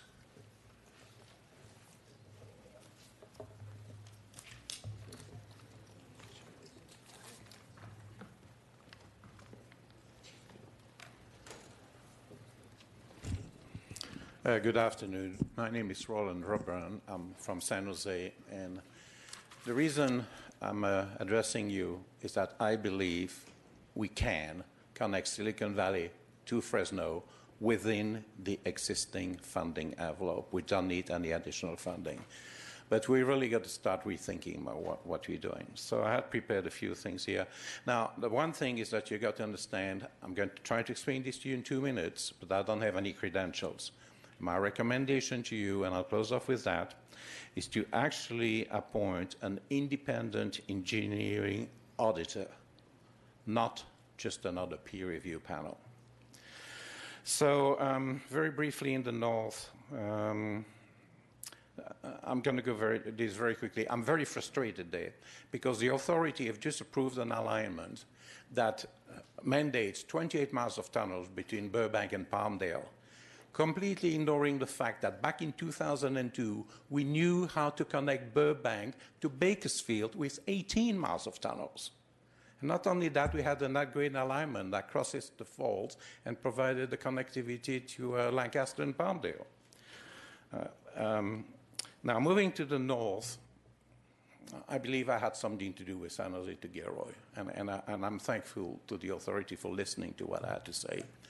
But I do believe that we now have to do is to continue what we started and go through Hollister. The line's already, Union Pacific sold a line 3 years ago. Why aren't we using it? And then after that, forget Pacheco Pass, forget the 12 miles of tunnels, use Panoche Pass. There's little or no tunneling required there. And what gets even more interesting is that by the time you get to I-5, you are now 40 miles south of Highway 152. You save 12, if you carry on down I-5, you save 12 minutes between San Francisco and Los Angeles. But you can carry on straight to Fresno. And now, guess what? More blending. The authority did not know that there was a line to Mendota. Thank you, sir. I'll just say I'm very familiar with Panoche Pass. I worked up on a cattle ranch when I was a teenager up in Panoche Pass, and I hated that work. I couldn't stand it. It was real hot and dry. But I'm very familiar with that area. Mr. Chairman, members of the committee, Henry Perea, former Fresno County supervisor and very involved in this project for 7 years while I was a supervisor. First, I want to commend you for initiating this report. I think it's wise, it's timely, and it just sets the path for continued success, I believe, on this project. They do identify structural issues that I'll just touch on real briefly at the end, but I just want to disagree slightly in that, was it a good idea, a bad idea to start in the Central Valley? I think it was absolutely a great idea for all the reasons that have already been stated, so I won't restate them. But certainly being involved and coming to many of the meetings where the decision-making was made to make those first steps, it was a deliberate process, and there was solid background to make those decisions. So I will support very good decision to start in Central Valley. But one assembly member who was not here, but kept talking about speed, time, and competitiveness. And certainly we want to see that in anything that we do. But as he was speaking and other folks were making comment, I got on my Expedia account and I looked at a flight from Fresno on December 1st coming back on December 3rd. For $584, you could get there in 7 hours and 6 minutes with 2 stops, Fresno to San Francisco to Las Vegas to Los Angeles. Now, if you add the 2 hours waiting time going to the airport, that's a little over 9 hours to get to LA from Fresno. But if you want to pay $823, you can take a direct flight for 1 hour and 15 minutes, add the 2 hours of wait time. Now you have 3 hours to get from Fresno to LA for that much money. So I think it underscores the fact that this project has many, many benefits to it, and a lot of it is the economic benefit that it gives us to connecting us to other parts of the state, which is why the decision was made to start in the Central Valley, to give that connectivity.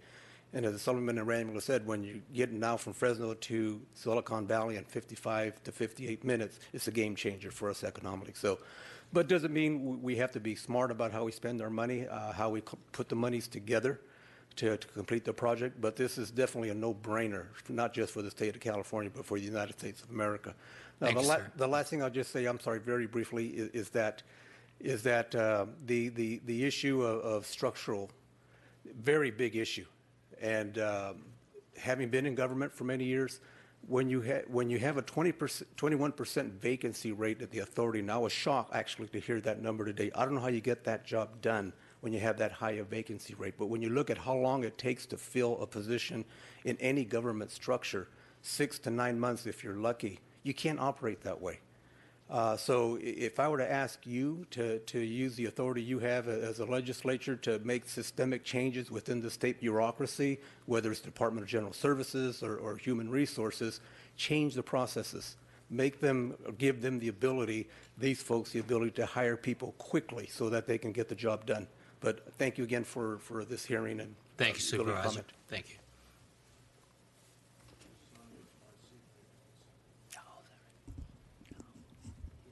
Good afternoon, Senator, members of the committee.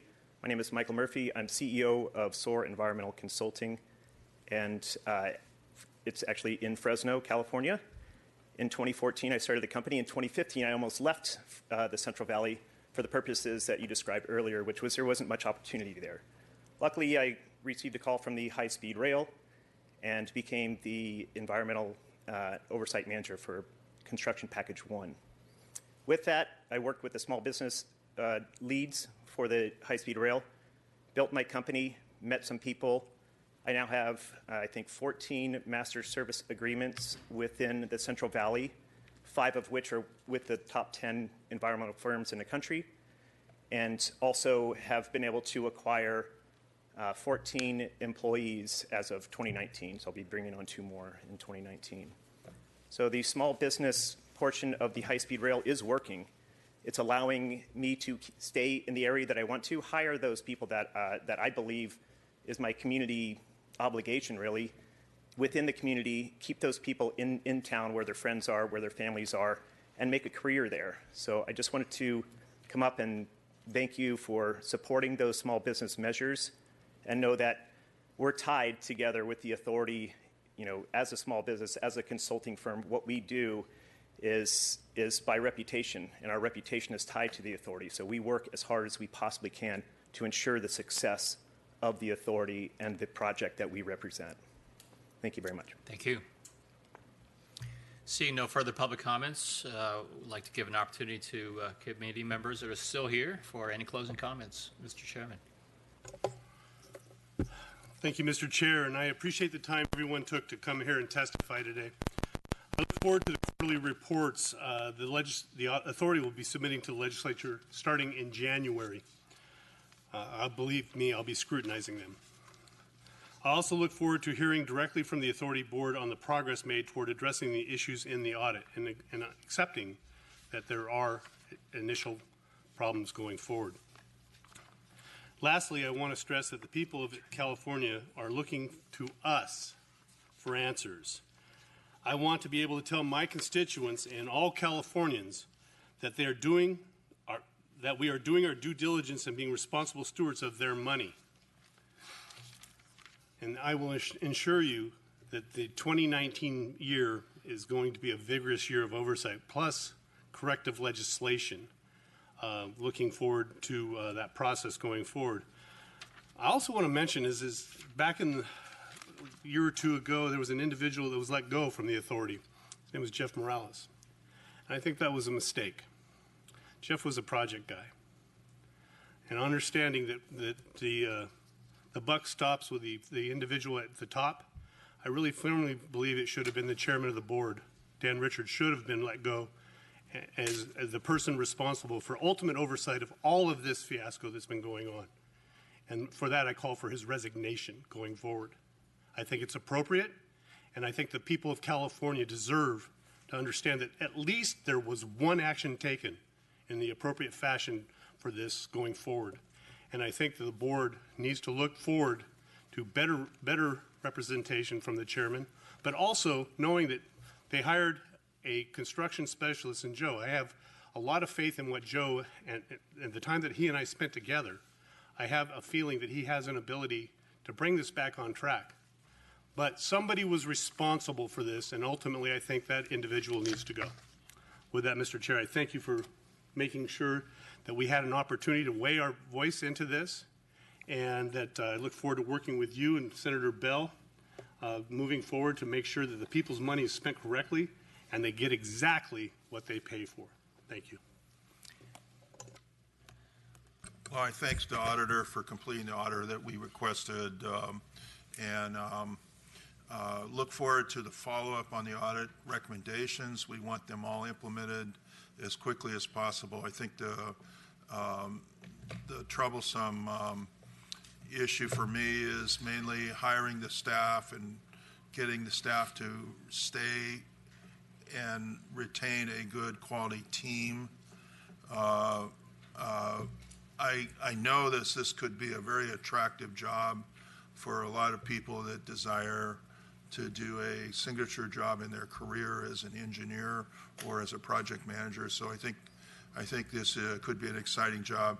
We want to make sure our top level people are paid adequately so that we can recruit and not have retention problems in High-Speed Rail Authority.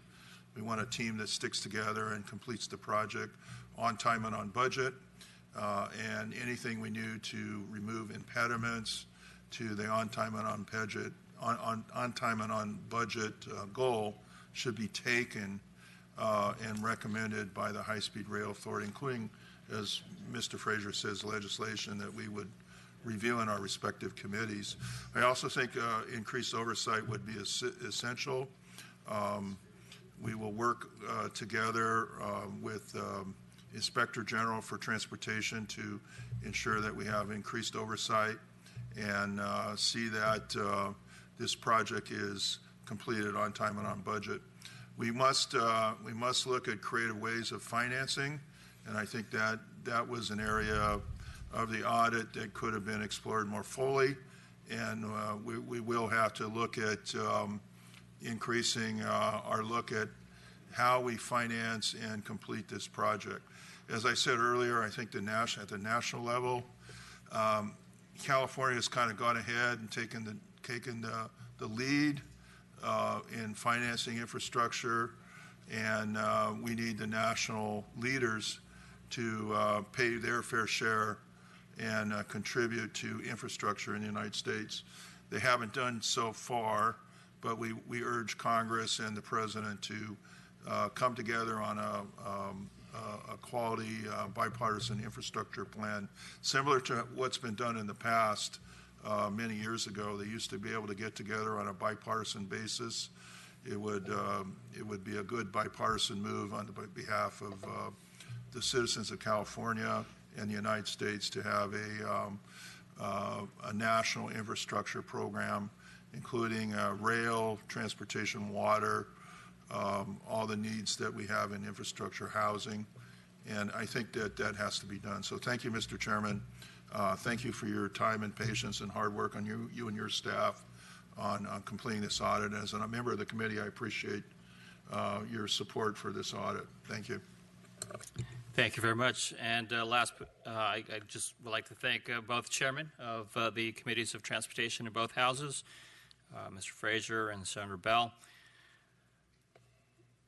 Thank the state auditor. I think this audit is going to be a benchmark that this legislature is going to be referring to for years to come in terms of where we are at this point and where we need to be, especially as we approach some of those important deadlines that were identified in the audit report. Look forward to a stronger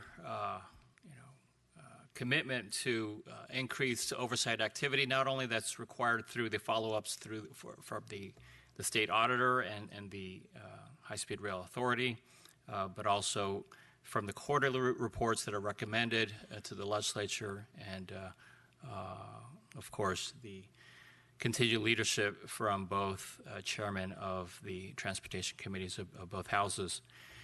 I, for one, I believe that the High-Speed Rail Authority has got a lot of work to do to regain the trust and confidence of Californians in their ability to execute this project.